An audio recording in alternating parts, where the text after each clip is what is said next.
ಪವನ್ ಅವರೇ ನಮಸ್ತೆ. ನಮಸ್ಕಾರ. ನಾನು ಕಂಗ್ರ್ಯಾಚುಲೇಷನ್ಸ್ ಅಂತ ಹೇಳಿ ಶುರು ಮಾಡೋಣ ಅಂತಿದ್ದೆ. ಕನ್ನಡದಿಂದ ಆಚೆಗೆ ಮಲಯಾಳಮಲ್ಲಿ ಫಿಲ್ಮ್ ಮಾಡಿದ್ದೀರಾ ಅಂತ. ಬಟ್ ಇಮಿಡಿಯೇಟ್ಲಿ ನನಗೆ ನೆನಪಾಯಿತು, ನೀವು ಯೂಟರ್ನ ತೆಲುಗು ಆಲ್ರೆಡಿ ಮಾಡಾಯಿತು, ಕುಡಿಯಣೆ ಮೈತ್ರಿ ಮಾಡಿದ್ದೀರಿ, ಹಿಂದಿನಲ್ಲೂ ಲೈಲಾ ಅನ್ನೋ ಒಂದು ವೆಬ್ ಸೀರೀಸ್ಗೆ ಒಂದು 2 ಎಪಿಸೋಡ್ ಏನೋ ಡೈರೆಕ್ಟ್ ಎಲ್ಲ ಮಾಡಿದ್ರಿ. ಸೊ ಕಂಗ್ರ್ಯಾಚುಲೇಷನ್ಸ್ ಇಲ್ಲ, ವಾಪಸ್ ತಗೊಳ್ತೀನಿ. But at the same time ಅದನ್ನು ನಾನು ಸ್ವಲ್ಪ ಒಂದು ಲಾಂಚ್ ಪ್ಯಾಡ್ ಆಗಿ ಯೂಸ್ ಮಾಡ್ತೀನಿ. ಒಂದು ಭಾಷೆಯಿಂದ ಇನ್ನೊಂದು ಭಾಷೆಗೆ ಹೋಗಿ ಫಿಲಮ್ ಮಾಡೋ ಒಬ್ಬ ಫಿಲಮ್ ಮೇಕರ್ ಜರ್ನಿಯಲ್ಲಿ ಅದನ್ನು ಗ್ರೋತ್ ಅಂತ ನೋಡಬೇಕಾ? ನನಗೆ ಆ್ಯಕ್ಚುಲಿ ಭಾಷೆ ಏನಂತೀರ, ಗ್ರೋತ್ ಅನ್ನೋದಕ್ಕಿಂತ ಹೆಚ್ಚಾಗಿ ಎಲ್ಲದರಲ್ಲೂ ಇರೋದು ಒಂದು common language, cinematic language. So ನನಗೆ ಅದು ಒಂದೇ, I am using visuals and I am using sound. ಆ ಸೌಂಡಿಗೆ ಒಂದು ಲ್ಯಾಂಗ್ವೇಜ್ ಅಸೋಸಿಯೇಷನ್ ಇದೆ ಅನ್ನೋದು ಬಿಟ್ಟರೆ, ಆ್ಯಸ್ ಅ ಫಿಲ್ಮ್ ಮೇಕರ್ ನನಗೆ ಅಲ್ಲೆಲ್ಲೋ ಒಂದು ಕಡೆ ಮ್ಯೂಸಿಕ್ ಬರಬೇಕು ಅಂದರೆ music has no particular language, universal language. So ಅದೇ ಥರ ನನಗೆ ಎಲ್ಲೂ ಹಿಂದಿ ಮಾಡೋದಾಗಲಿ, it's only one component of the whole big art form. The dialogue is only one component. ಈಗ ಮ್ಯೂಸಿಕ್ ಆಗಲಿ, ವಿಜುವಲ್ಸ್ ಮಾಡೋದಾಗಲಿ, ಅದನ್ನ ನೀವು ಆ್ಯಕ್ಚುಲಿ ಇದನ್ನು ಡಬ್ ಮಾಡಿ ಅಂದಾಗ ಚೇಂಜ್ ಮಾಡೋದು ಓನ್ಲಿ ಲ್ಯಾಂಗ್ವೇಜ್ ಪೋರ್ಷನ್ ಮಾತ್ರ, ಬೇರೆದೆಲ್ಲ ಅದೇ ಇರುತ್ತೆ. ಸೊ ನಂಗೆ ಎಲ್ಲೂ ಅದೊಂಥರ ಗ್ರೋತ್ ಅನ್ನೋದಕ್ಕಿಂತ ಹೆಚ್ಚಾಗಿ everything is been a different experience. ಆ ಕಲ್ಚರ್ನ ಎಕ್ಸ್ಪೀರಿಯನ್ಸ್ ಮಾಡಿದೆ. ಅಂದರೆ ನನಗೆ ಫಸ್ಟ್ ಯೂಟರ್ನ್ನೇ ನಾನು ಔಟ್ಸೈಡ್ ಕನ್ನಡ ಮಾಡಿದ್ದು. ಸೊ ಅಲ್ಲಿ ನಾನು ಅಸೋಸಿಯೇಟ್ಸ್ನ ಇಟ್ಕೊಂಡಿದ್ದ ತಕ್ಷಣ ನಾನು ಎವ್ರಿ ಸೀನ್ ಕನ್ನಡದಲ್ಲಿ ಏನು ಬರೆದಿರ್ತೀನಿ ಅಲ್ಲಿ ಅವ್ರ ಜೊತೆ ಮಾತಾಡಬೇಕಂದ್ರೆ ಇಲ್ಲಿರೋರ್ಗೆ ಇದು ಹೇಗೆ ರಿಲೇಟ್ ಆಗುತ್ತೆ, ನೀವು ಇದನ್ನು ಹೀಗೆ ಮಾತಾಡ್ತೀರಾ, ಇಲ್ಲಿರೋದನ್ನು ನೀವು ಇದೇ ಮಾತನ್ನು ಯಾವ ಥರ ಡಿಸ್ಕಸ್ ಮಾಡ್ಬೋದು, ಈ ಪ್ರಶ್ನೆಗಳು ಬಂದಾಗ ತುಂಬ ಹೊಸದು ಕಲಿತಿದ್ದೀನಿ. ಅಂದರೆ ಅದೇ ತೆಲುಗು ತಮಿಳ್ ಮಾಡ್ತಿದ್ವಲ್ಲ, ಸೊ ಒಬ್ಬ ತೆಲುಗು ಅಸೋಸಿಯೇಟ್ ಹೇಳೋದಕ್ಕೂ ತಮಿಳ್ ಅಸೋಸಿಯೇಟ್ ಹೇಳೋದಕ್ಕೂ ವ್ಯತ್ಯಾಸ ಆಯಿತು. ಬಟ್ ನನ್ನ ಸೀನ್ ಒಂದೇ ಆಗಿರಬೇಕು, ಬಟ್ ಅದ್ರ ಫ್ಲೇವರ್ ಚೇಂಜ್ ಆಗುತ್ತೆ. ಸೊ ಮಲಯಾಳಮಿಗೆ ಬಂದಾಗಲೂ ನಾನು ಸಾಕಷ್ಟು ಪ್ರೆಪ್ ಟೈಮಲ್ಲಿ ನಾನು ಈ ಥರ ಬರ್ಕೊಂಡಿದ್ದೆ. ಕನ್ನಡದಲ್ಲಿ ಬೆಂಗಳೂರಲ್ಲಿ ಶೂಟ್ ಮಾಡ್ತೀನಿ, ಕನ್ನಡದಲ್ಲಿ ಮಾಡ್ತೀನಿ ಅಂದ್ಕೊಂಡಾಗ ನನ್ನ ಪಾತ್ರಗಳು ಕನ್ನಡದಿಂದ ಬರೋದ್ರಿಂದ ಅವ್ರು ಹೀಗೆ ಮಾತಾಡ್ತಾರೆ, ಹೀಗಿರ್ತಾರೆ ಅಂತ ಈಗ ನಾವು ಅಡ್ಯಾಪ್ಟ್ ಮಾಡ್ತಿರೋದ್ರಿಂದ ಅವ್ರಿಗೆ ಕೇಳ್ತಾ ಇದ್ದೆ, ಇದು ನೀವು ಆದರೆ ಹೇಗೆ. ಈಗ ಈ ಕಥೆನಲ್ಲಿ ಅವರು ಆ ಕ್ಯಾರೆಕ್ಟರ್ಸ್ ಇಲ್ಲೇ ಇರ್ತಾರೆ ಬೆಂಗಳೂರಲ್ಲೇ, ಬಟ್ ಒಬ್ಬ ಮಲಯಾಳಿ ಏನೋ ಅವರಲ್ಲಿ ಇಲ್ಲಿಂದ ಬಂದು ಬೆಂಗಳೂರಲ್ಲಿ ಇದ್ದಾಗ ಅವ್ರ ಹಿಸ್ಟ್ರಿ ಹೇಗಿರುತ್ತೆ. ಸೊ ಆ ಥರ adaptations is also good learning. Lovely. ಇದು ಆಫ್ ಕ್ಯಾಮ್ರಾ ಈಗಷ್ಟೇ ಮಾತಾಡ್ತಿದ್ವಿ, ಅದು ಉತ್ತರ ನಂಗೆ ತುಂಬ ಹಿಡಿಸ್ತು, ಪ್ರೇಕ್ಷಕರಿಗೆ ಗೊತ್ತಾಗಲಿ ಅಂತ. ಈ ರೀತಿಯಲ್ಲಿ ನೀವು ಬೇರೆ ಬೇರೆ ಜಾಗಗಳಿಗೆ ಹೋಗಿ ಅಲ್ಲಿ ಅಡ್ಯಾಪ್ಟ್ ಆಗ್ತೀರಿ. ಕೆಲವೊಮ್ಮೆ ನಿಮ್ಮ ತಂಡವನ್ನು ಕರ್ಕೊಂಡು ಹೋಗ್ತೀರಿ, ಅಥವಾ ನೀವೊಬ್ಬರೇ ಅಥವಾ 1-2-3 ಟೆಕ್ನಿಷಿಯನ್ಸ್ನ ಕರ್ಕೊಂಡು ಹೋಗ್ತೀರಿ ಅನ್ನೋ ಇದರಲ್ಲಿ. How do you adapt to these new places, new people, new industries? But do you also carry fears? ಯಾರಾದ್ರೂ ಭಯಗಳು ತಗೊಳೋಗ್ತಾರೆ? ಫಸ್ಟ್ ಟೈಮ್ ಯು ಟರ್ನ್ ಮಾಡಕ್ಕೆ ಹೋದಾಗ ಒಂಚೂರು ಇತ್ತು, ಯಾಕಂದ್ರೆ that was the first time. ಅದಾಗಿದ ತಕ್ಷಣ ಇಟ್ ಬಿಕೇಮ್ ವೆರಿ, ಅಲ್ಲೂ ಅಷ್ಟೇ ನಾನು ಯಾವಾಗಲೂ I take a mix of assistants.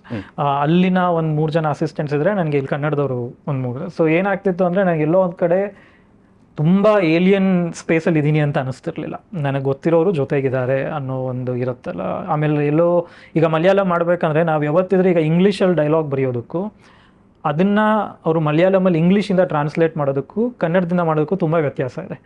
ನೀವು ಇಂಗ್ಲೀಷಲ್ಲಿ ಒಂದು 7-8 ವರ್ಡ್ಸಲ್ಲಿ ಹೇಳೋದನ್ನು ನೀವು ಎಷ್ಟೋ ಸತಿ 2 ವರ್ಡಲ್ಲಿ ಹೇಳ್ಬೋದು ನಮ್ಮ ಇಂಡಿಯನ್ ಭಾಷೆಗಳಲ್ಲಿ, ಅಥವಾ ಒಂದೊಂದು ಸಲ 2 ಲೈನ್ ಬೇಕಾಗತ್ತೆ. ಅದೇನಾಗ್ತಿತ್ತು, ನಾನು ಮಲಯಾಳಿ ನಮ್ಮ ಜೊತೆ ಏನಿದ್ದಾರೆ ಮಲಯಾಳಂ ಅಸೋಸಿಯೇಟ್ ಟ್ರಾನ್ಸ್ಲೇಟ್ ಮಾಡಿದವರು ಅವ್ರಿಗೆ ಇಂಗ್ಲೀಷ್ ಸ್ಕ್ರಿಪ್ಟ್ ಕಳಿಸಿದ್ದೆ. ಸೊ ಅದನ್ನೆಲ್ಲ ಬರ್ಕೊಂಬಂದರು. That was the first 2 days was very difficult. ಯಾಕಂದರೆ ಅದು ತಲೆನೋ ಬಂದ್ಬಿಡೋದು ಒಂಥರ, ನನಗೆ ಒಂದು ವರ್ಡ್ ಅರ್ಥ ಆಗ್ತಿಲ್ಲ. ಅವರು ಓದ್ತಾ ಇದ್ದಾರೆ, ಒಂದು ಗೊತ್ತಿಲ್ದಿರೋ ಭಾಷೆನ ನೀವು ಒಂದು 2-3 ಗಂಟೆ ಕೇಳಾದ್ಮೇಲೆ ಯುವರ್ ಮೈಂಡ್ ರಿಯಲಿ ಫ್ರೀಸಸ್. ಓಕೆ ಅಂದರೆ ಅವ್ರು ಮಾತಾಡ್ಬೇಕಂದ್ರೆ ಅಲ್ಲಿ ಸಬ್ಟೈಟ್ಲ್ ಇರಲ್ವಲ್ಲ.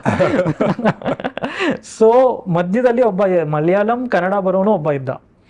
ಸೊ ಆಗೇನಾಗ್ತಿತ್ತು ಅಂದರೆ it was a 3 way conversation. ನಾನು ಸರಿ ಈಗ ಈ ಲೈನ್ ಬರ್ದಿರೋದನ್ನ ನೀವು ಹೆಂಗೆ ಹೇಳ್ತೀರಾ ಅಂತ ಅವ್ನು ಹೇಳಿದ್ಮೇಲೆ ನಾನು ಇವನು ಕನ್ನಡದಲ್ಲಿ ಹೇಳ್ತಾ ಇದ್ದೆ, ನಾನು ಕನ್ನಡದಲ್ಲಿ ಬರ್ದಿದ್ದಿದ್ರೆ ಹಿಂಗೆ ಬರೀತಿದ್ದೆ, ಅದೇ ಅರ್ಥ ಅದರಲ್ಲಿ ಬರ್ತಿದ್ಯಾ ಅಂತ. So he was this mediation. It's ಹಾಂ ಹಾಗೆ ಬರ್ತಿದೆ, ಅಥವಾ ಇವ್ನು ನನ್ನಿಂದ ಕನ್ನಡದಲ್ಲಿ ಇರೋದನ್ನ ಅರ್ಥ ಮಾಡ್ಕೊಂಡು ಅವ್ನಿಗೆ ಹೇಳೋಣ that this is what is attempting ಅಂತ. It is sometimes very taxing. Like first few days ನಾನು ನಮ್ಮ ಕನ್ನಡ ಟೀಮ್ಗೆ ಹೇಳ್ತಿದ್ದೆ, ಕನ್ನಡದಲ್ಲೇ ಮಾಡಿದ್ದಾರೆ. ನೀವು ಹೇಳಿದ್ರಲ್ಲ ಆಗಲೇ when we were eating that you liked life dialogues ಅಥವಾ ಲೂಸಿಯಲ್ಲಿರೋ ಅಂತ. ನನಗೂ ಅದೆಲ್ಲನೂ ನಮ್ಮದೇ ಆದ ಯೋಚನೆಗಳು, ನಮ್ಮದೇ ಆದ ಭಾಷೆನಲ್ಲಿ ಬರೋದ್ರಿಂದ ತುಂಬ ಮಜಾ ಇದೆ ಅದು ನಾವೇ ಬರೆಯೋದ್ರಲ್ಲಿ. ಬಟ್ ಇದರಲ್ಲಿ I had to hear it through them, like ನಾನು ಅಂದ್ಕೊಂಡಿದ್ದೆ ಬರ್ತಿದೆಯಾ ಅನ್ನೋದನ್ನು. ನೀವು ಹೇಳ್ಕೊಂಡಿರೋ ಹಾಗೆ ಮುಂಚೆ ನಿಮ್ಮ ಕಥೆಗಳನ್ನು ಒಪ್ಪುವ ಪ್ರೊಡ್ಯೂಸರ್ ಸಿಗೋದು ಸ್ವಲ್ಪ ಕಷ್ಟವಾಗಿತ್ತು ಕನ್ನಡದಲ್ಲಿ. ಸೊ ಹಾಗಾಗಿ ಈಗ ಹೊಂಬಾಳೆ ಅನ್ನುವ ಒಂದು ಪ್ರೊಡಕ್ಷನ್ ಹೌಸ್ ಬರೋ ತನಕ ಸ್ವಲ್ಪ ಕಷ್ಟವೇ ಆಗಿತ್ತು. But at the same time Hombale ಬಂದರು ಅನ್ನೋದನ್ನು ಒಂದನ್ನು ಇಟ್ಕೊಳ್ಳೋಣ. ಬಟ್ ಇದು ಒಂದು ಮಲಯಾಳಂ ಫಿಲ್ಮ್, ಪ್ರೈಮರ್ಲಿ ಇದೊಂದು ಮಲಯಾಳಂ ಫಿಲ್ಮೇ ಅಲ್ವಾ? ಸೊ ನಾವು ಕನ್ನಡಿಗರಾಗಿ ಇದನ್ನ ಹೇಗೆ ತಗೋಬೇಕು? ನಮ್ಮವರೊಬ್ರು ಬೇರೆ ಭಾಷೆಯಲ್ಲಿ ಹೋಗಿ ಕೆಲಸವನ್ನು ಮಾಡಿ ಗೆದ್ದು ಬರ್ತಾರೆ ಅಂತ ನೋಡ್ಬೇಕಾ, ಅಥವಾ ನಮ್ಮಲ್ಲೇ ಯಾಕೆ ಇಷ್ಟು ವರ್ಷ ಬೇಕಾಯ್ತು ಪಾಪ ಇವ್ರಿಗೆ ಸಪೋರ್ಟ್ ಮಾಡೋದಕ್ಕೆ ಅಂತ ನೋಡ್ಬೇಕಾ? I think cinema is a very business dependent art. ಯಾಕಂದರೆ ನಿಮಗೆ it's a very expensive art form. ಒಂದು ಪೇಂಟಿಂಗ್ ಮಾಡ್ದಂಗೆ ಅಥವಾ ಹೋಗಿ ಒಂದು ಹಾಡು ಹಾಡ್ದಂಗೆ, ಅಥವಾ ತುಂಬ ಸಿಂಪಲ್ ಅಂದರೆ ಇಂಟರ್ವ್ಯೂ ಮಾಡೋಕ್ಕೂ ಎಷ್ಟು ವರ್ಕ್ ಆಗಿದೆ ಅಂತ ನಿಮಗೆ ಗೊತ್ತು. So it's a very expensive art form. ಅದು ಬಿಸ್ನೆಸ್ಸಲ್ಲಿ ಟ್ರಾನ್ಸ್ಲೇಟ್ ಆಗಲಿಲ್ಲ ಅಂದರೆ ಒಂದು ಎಕ್ಸ್ಪೆಕ್ಟೇಷನ್ ಇರುತ್ತಲ್ಲ, ನಾವು ಇಷ್ಟು ಖರ್ಚು ಮಾಡಿ ಇದನ್ನು ಕ್ರಿಯೇಟ್ ಮಾಡಬೇಕು ಅಂದರೆ ಅಷ್ಟು ಪಾಸಿಬಿಲಿಟಿ ಇದೆಯಾ ಅನ್ನೋದೊಂದು ಕಾನ್ಫಿಡೆನ್ಸ್ ಬರಲಿಲ್ಲ ಅಂದರೆ it's very difficult to spend that much money. So ನಮಗೆ ನಾನೇ ಇದನ್ನು ಪ್ರೊಡ್ಯೂಸ್ ಮಾಡ್ತೀನಿ ಅಂತ ಅಂದಾಗ, ನಾನು ಎಲ್ಲಿ ಲೂಸಿ ಆದಮೇಲೆ ಇದನ್ನು ಕ್ರೌಡ್ ಫಂಡ್ ಮಾಡೋಣ ಅಂದ್ಕೊಂಡಿದ್ದೆ, ವಿಚ್ ಡಿನ್ ವರ್ಕ್ಔಟ್.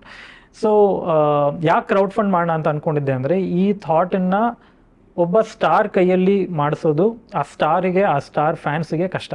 ಸೊ ಅದು ಬ್ಯಾಂಕಬಲ್ ಅಂತ ಸ್ಟಾರಿಗೆ ಅನಿಸಲ್ಲ. ಸರಿ, ಹಾಗಿದ್ರೆ ಕನ್ನಡದಲ್ಲಿ ಹೊಸೊಬ್ರ ಜೊತೆ ಮಾಡೋಣ ಅಂದರೆ, ನಿಮ್ಗೆ ಹೊಸೊಬ್ರ ಜೊತೆ ಮಾಡಿದಾಗ ಅದಕ್ಕೊಂದು ಬೈಯಿಂಗ್ ವ್ಯಾಲ್ಯೂಯೇಷನ್ ಇರುತ್ತಲ್ಲ, ಅದು ಬರೋದೇ ಇಲ್ಲ. ಸೊ ಆಗ ಇಷ್ಟರಲ್ಲೇ ಮಾಡಿ ಅಂತ ಆಗುತ್ತೆ. ಇಷ್ಟರಲ್ಲೇ ಮಾಡಿ ಅಂದಾಗ ವಿಷನ್ ಕಾಂಪ್ರಮೈಸ್ ಆಗುತ್ತೆ. ಸೊ ಆ ಒಂದು ಟ್ರಯಾಂಗ್ಯುಲರ್ ಇದರಲ್ಲಿ it was stuck for a long time. Otherwise ನನಗೆ ಯಾಕೆ, ನಾನು ನಮ್ಮ ಊರಲ್ಲೇ ಇದ್ದು ಮನೆಯಿಂದನೇ ಎದ್ದು ಹೋಗಿ ಶೂಟ್ ಮಾಡಿ ಮನೆಗೆ ವಾಪಸ್ ಬರೋದನ್ನು ಬಿಟ್ಟು ಬೇರೆ ಊರಲ್ಲಿ ಹೋಗಿ ಭಾಷೆ ಜೊತೆ ಕಷ್ಟಪಟ್ಟು ಮಾಡೋ, it's not my primary choice. But ಇಲ್ಲೇನಾಯಿತು, ಒನ್ಸ್ ಆ ರಿಯಾಲಿಟಿ ಗೊತ್ತಾದ ಮೇಲೆ ದೆನ್ ಐ ಸ್ಟಾರ್ಟೆಡ್ ಪಿಚ್ಚಿಂಗ್. ಅಂದರೆ ಬೇರೆ ಕಡೆ ಸ್ವಲ್ಪ ಮಾರ್ಕೆಟ್ಗಳು ದೊಡ್ಡದಿದೆ, ಬೇರೆ ಕಡೆ ಅಂದಾಗ ಅದೂ ಕಷ್ಟನೇ ಆಗ್ತಾ ಬಂತು. ತೆಲುಗುಗಳ 4 ಜನಕ್ಕೆ ಹೋಗಿದೆ, ತಮಿಳಲ್ಲಿ ಒಂದು 4 ಜನಕ್ಕೆ ಹೋಗಿದೆ, ಮಲಯಾಳಮಲ್ಲೂ ಫಹದ್ಕಿಂದ ಹೋಗೋಕ್ಕಿಂತ ಮುಂಚೆ ಒಂದು 2-3 ಜನಕ್ಕೆ ಹೋಗಿತ್ತು. ವಿಚ್ ಐ ಥಾಟ್ ನಾನು ಬೇರೆ ಸಿನಿಮಾಗಳು ನೋಡ್ತಾ ಇವ್ರು ಮಾಡ್ಬೋದು ಅಂತ ಅನ್ನಿಸ್ತಾ.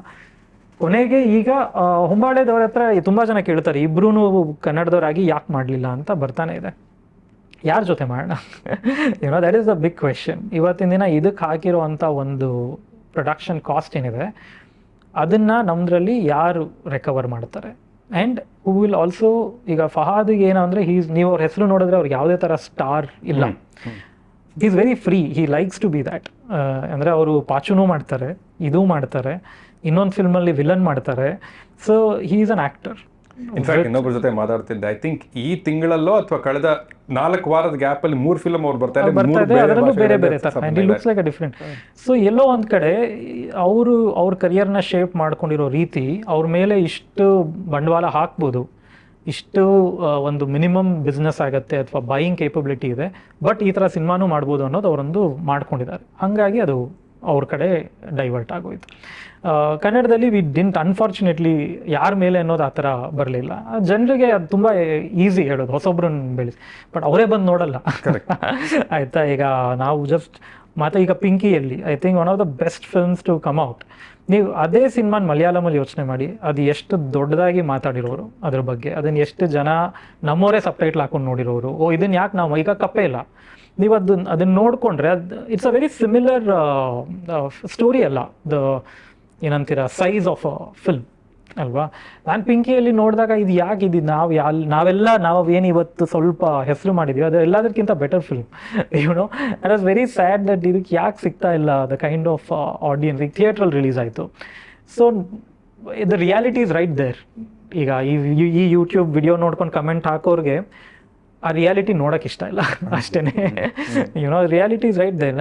ಈಗ ನಾನು ಅದಕ್ಕೆ ಚಾಲೆಂಜ್ ಮಾಡ್ತಾ ಇದ್ದಿದ್ದು, ಕ್ರೌಡ್ ಫಂಡಿಂಗ್ ಯಾಕೆ ಮಾಡ್ತಿದ್ದೆ ಅಂದರೆ, ಒಬ್ಬ ಪ್ರೊಡ್ಯೂಸರ್ಗೆ 10 ಕೋಟಿ ನೀನು ಖರ್ಚು ಮಾಡು, ನಾವು ಆಮೇಲೆ ಡಿಸೈಡ್ ಮಾಡ್ತೀವಿ ನೋಡ್ತೀವೋ ಇಲ್ವೋ ಅನ್ನೋದಕ್ಕೂ, ನೀವು ಇಷ್ಟು ಜನ ಸೇರ್ಕೊಂಡು ತೊಗೊಳ್ಳಿ ಆ ರಿಸ್ಕ್ನ.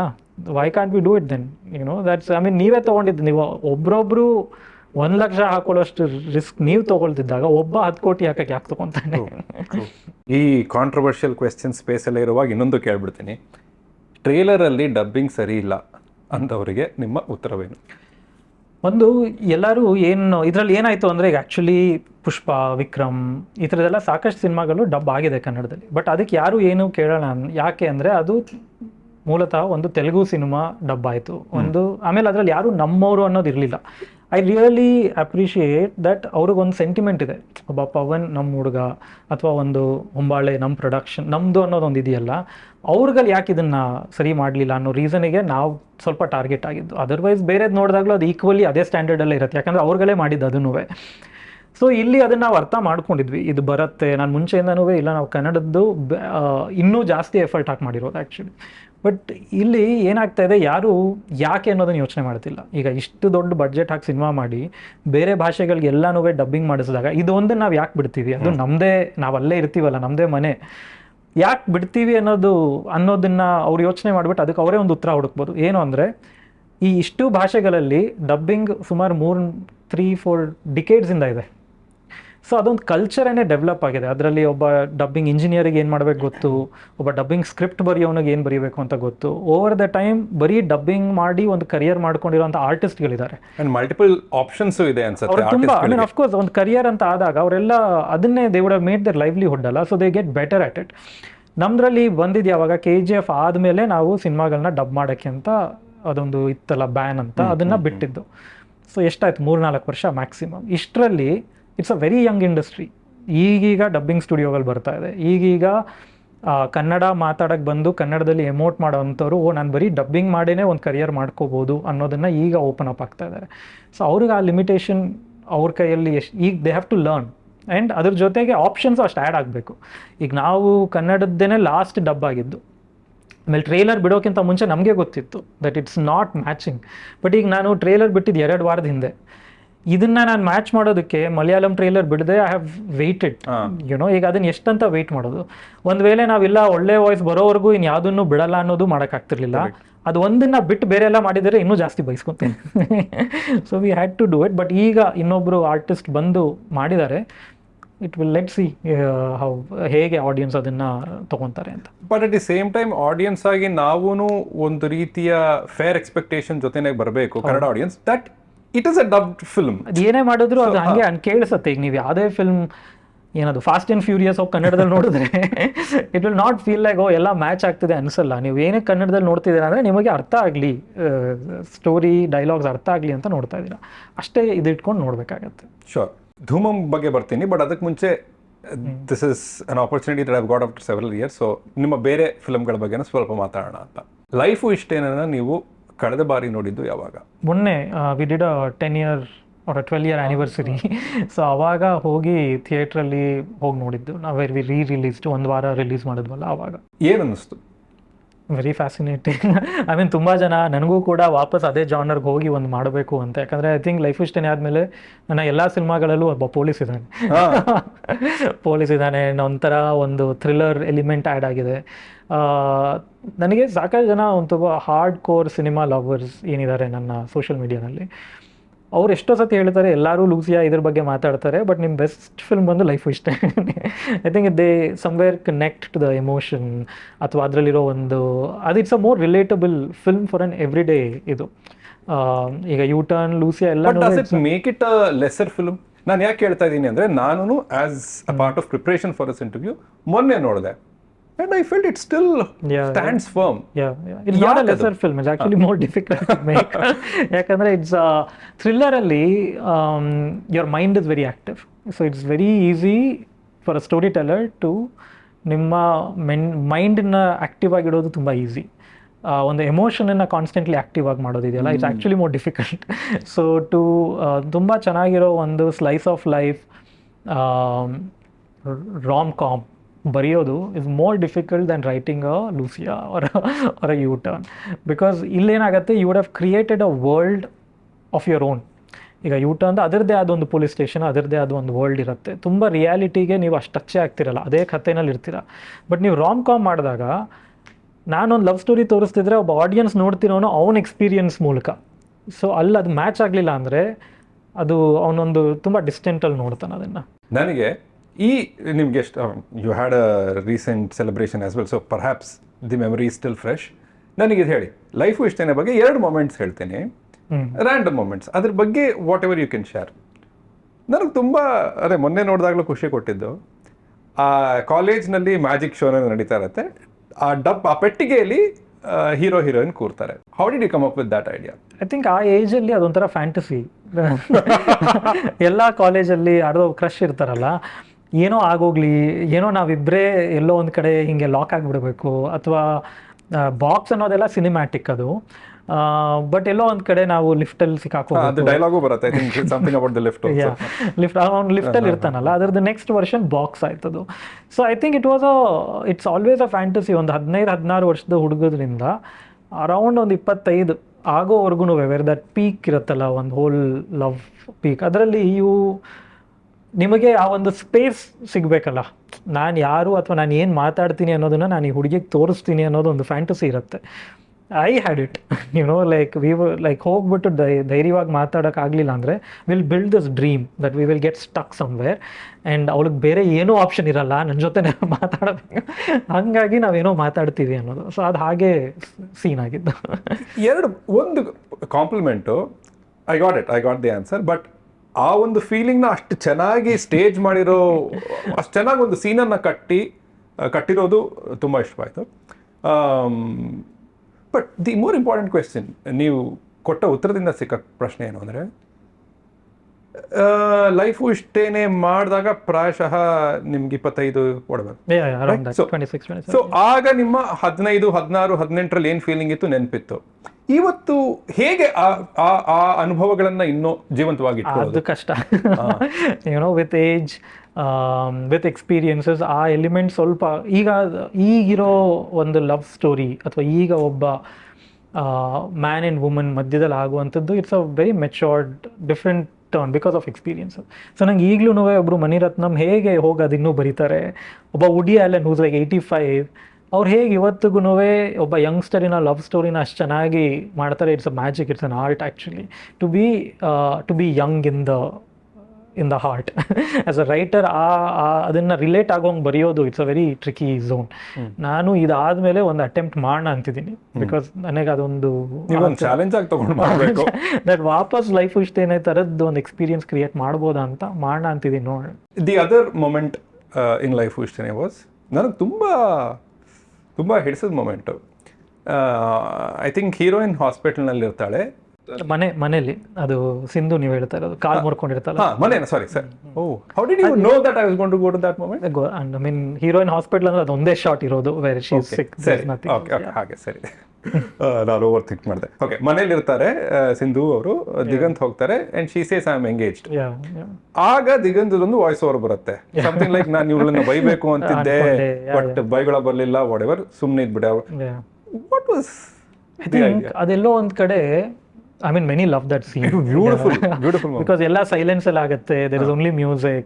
ಅವ್ನು ದಿಗಂತ್ ತುಂಬಾ ಚೆನ್ನಾಗಿ ಮಾಡಿದಾನೆ ಆ ಸೀನ್ ಅನ್ನ, and then he comes and kisses her on the forehead and goes. That's a dream breakup for any guy.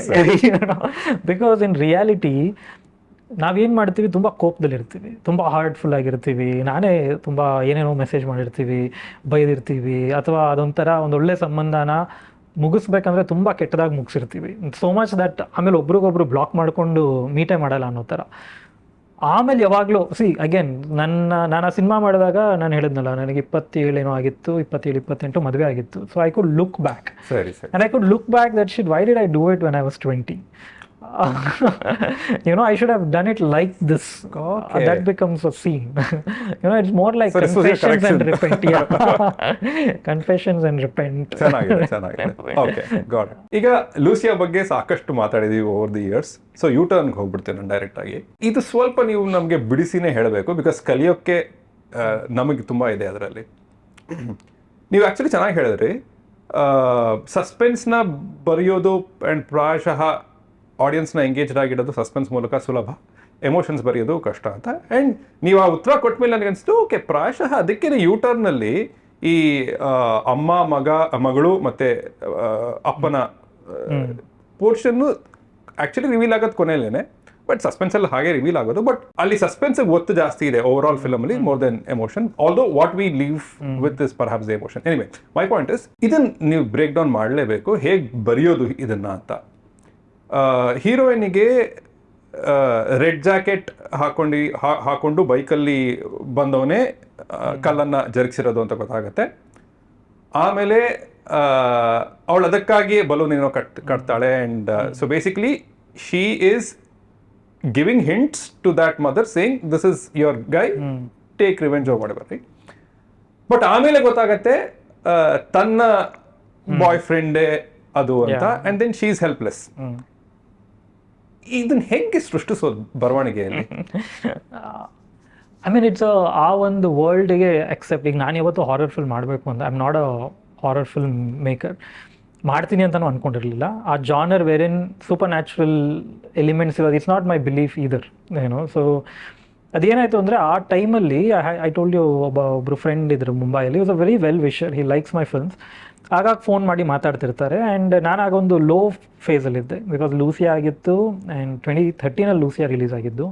Entire of 2014 ನಾನು ನಿಕೋಟಿನ್ ಟ್ರೈ ಮಾಡ್ತಾನೇ ಇದ್ದೆ, ಅದು ಎಲ್ಲೂ ಹೋಗ್ತಿರ್ಲಿಲ್ಲ. ಆಮೇಲೆ ಅಲ್ಲ, ಪಿಚ್ ಬರ್ದಾಗಿತ್ತು, ಒಂದು ಸ್ಕ್ರಿಪ್ಟ್ ರೆಡಿ ಇತ್ತು.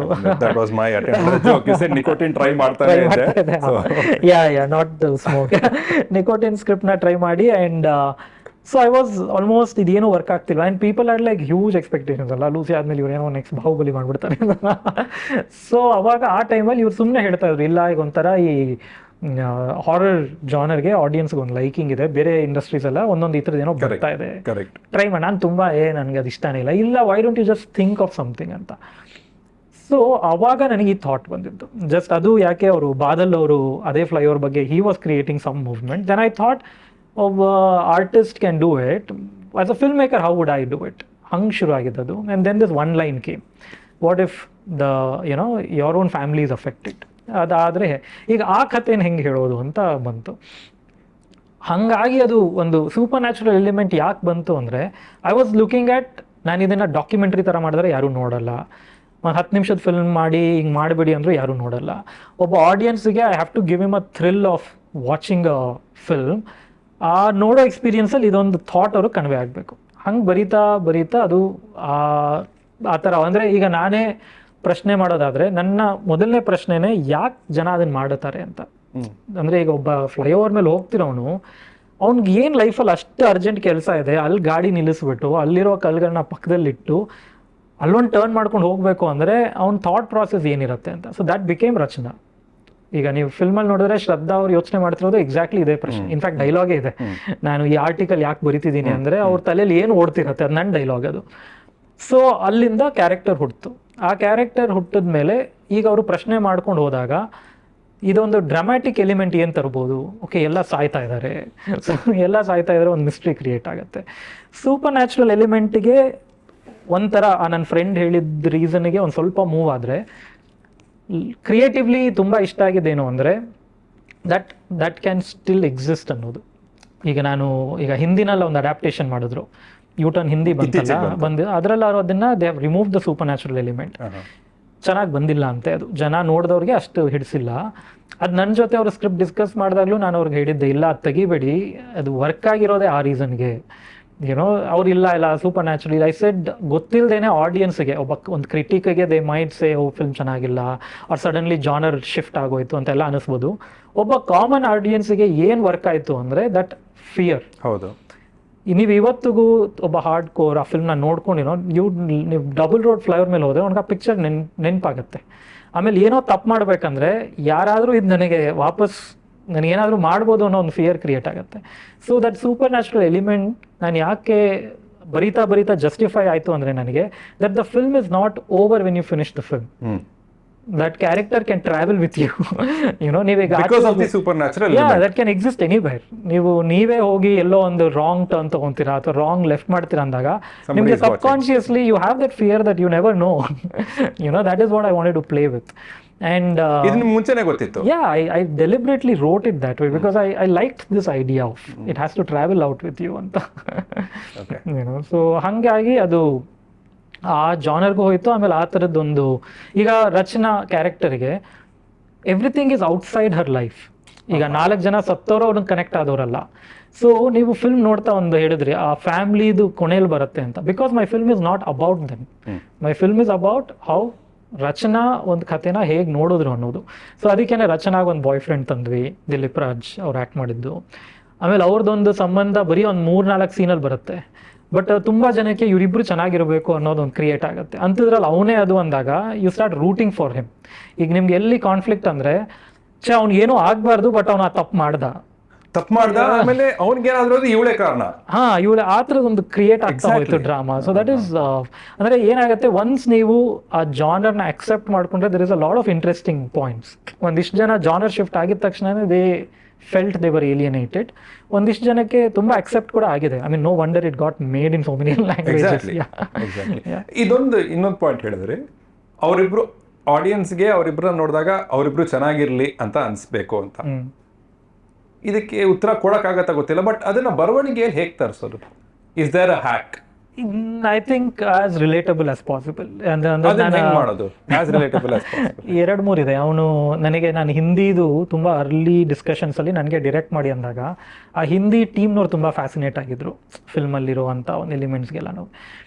ಅವರೇ ಬೇರೆ ಒಂದಿಷ್ಟು ಕಾರಣ ಅಂದರೆ ನಾನು ಡೈರೆಕ್ಟ್ ಮಾಡ್ತಾ ಒಂದು ಸೀನಲ್ಲಿ ಈಗ ಅವರಿಬ್ರು ಮಾತಾಡ್ತಾರಲ್ಲ, ಕಾಫಿ ಶಾಪಲ್ಲಿ ಮಾತಾಡ್ತಾರೆ, ಅಲ್ಲಿರೋ ಒಂದಿಷ್ಟು ಡೈಲಾಗ್ ಅವರೆಲ್ಲ ತುಂಬ ಕ್ಲಿಯರಾಗಿ ಅಬ್ಸರ್ವ್ ಮಾಡಿದ್ರು. ಅಂದರೆ ಈ ಒಂದು ಲೈನಲ್ಲಿ ಎಷ್ಟು ಫ್ಲರ್ಟಿಂಗ್ ನಡೆದಿದೆ ಅವರಿಬ್ರು ಮಧ್ಯ, ಅವಳು ಎಷ್ಟು how much she wants him to come back to her. ಈ ಒಂದಿಷ್ಟು ಎಲಿಮೆಂಟ್ಸ್ ಎಲ್ಲ ತಂದಿರೋದ್ರಿಂದ ಈಗ ಒಂದು ಹುಡುಗಿ ಮಧ್ಯೆ ಆಗುವಂಥ ಪ್ರೀತಿ ಎಲ್ರಿಗೂ ಆಗಿರುತ್ತೆ. ನಾನು ಅದನ್ನು 10 ಸೀನ್ ಮಾಡಿ ಒಂದು ಹಾಡು ಮಾಡಿ ತೋರಿಸ್ಬೇಕಾಗಿಲ್ಲ. ಅದರಲ್ಲಿರೋ ಒಂದು ಎಲಿಮೆಂಟ್ನ ಟಚ್ ಮಾಡಿದ ತಕ್ಷಣನೇ you will bring your experience in to it. For you know you know that they like each other.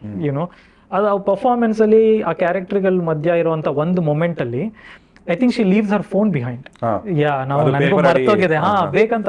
That's a cute meet moment. ಅಂದರೆ ಒಬ್ಳು ಹುಡುಗಿ ಬೇಕಂತ ಅದನ್ನ ಬಿಟ್ಟು so that he comes out ಅಂತ ಮಾಡೋದಿದೆಯಲ್ಲ, ದಟ್ಸ್ ಇನಫ್.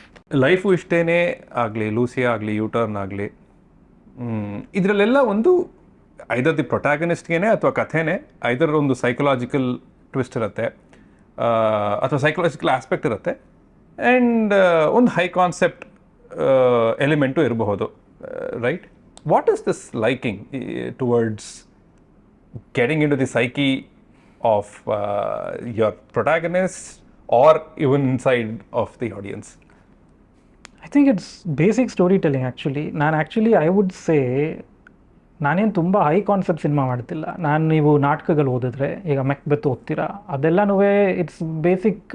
ನೀವು ಡೆತ್ ಆಫ್ ಅ ಸೇಲ್ಸ್ಮೆನ್ ಓದಿ, ಅಥವಾ ನಮ್ಮ ಕನ್ನಡದ್ದೇ ನಾಗಮಂಡಲ ಓದಿ, ಹಯವದನ ಓದಿ, ದೇರ್ ಆಲ್ ಲೈಕ್ ಎಲ್ಲರೂ ಇದನ್ನು ಬರ್ಕೊಂಡೇ ಬಂದಿದ್ದಾರೆ ಈ ಥರದ್ದು. ಈಗ Hayavadana is such an amazing story, Girish Karnad ಅವ್ರು ಬರೋದು. ಅದು ನೀವು ಸಡನ್ ಆಗಿ ಹೈ ಕಾನ್ಸೆಪ್ಟ್, ಅದರಲ್ಲಿ ಒಂದು ಎಲಿಮೆಂಟ್ ಮಾತ್ರ ಒಂದು ಸ್ವಲ್ಪ ವ್ಯಾಕಿ ಆಗಿರುತ್ತೆ, but everything else is relatable element. ನಂದು ಯಾಕೆ ಒಂದು ಹೈ ಕಾನ್ಸೆಪ್ಟ್ ಅನಿಸ್ತಾ ಇದೆ ಅಂದರೆ, I might be very arrogant in saying it, ಬೇರೆಯವರೆಲ್ಲರೂ ತುಂಬ ಲೋ ಕಾನ್ಸೆಪ್ಟ್ ಮಾಡ್ತಾ ಇರೋದು. ತುಂಬ ಇನ್ನು ಬೇಸಿಕಲ್ಲೇ ಇರೋದ್ರಿಂದ ಇದು ನಿಂತು ಹೋಗ್ತಾ ಇದೆ ಮುಂದೆ ಇದು. But otherwise it's a very normal thing, it's a ಒಂದು ಎಲಿಮೆಂಟ್ ಮಾತ್ರ ಒಂದು ಸ್ವಲ್ಪ ಈ ಕಡೆ ಹೋಗಿರುತ್ತೆ.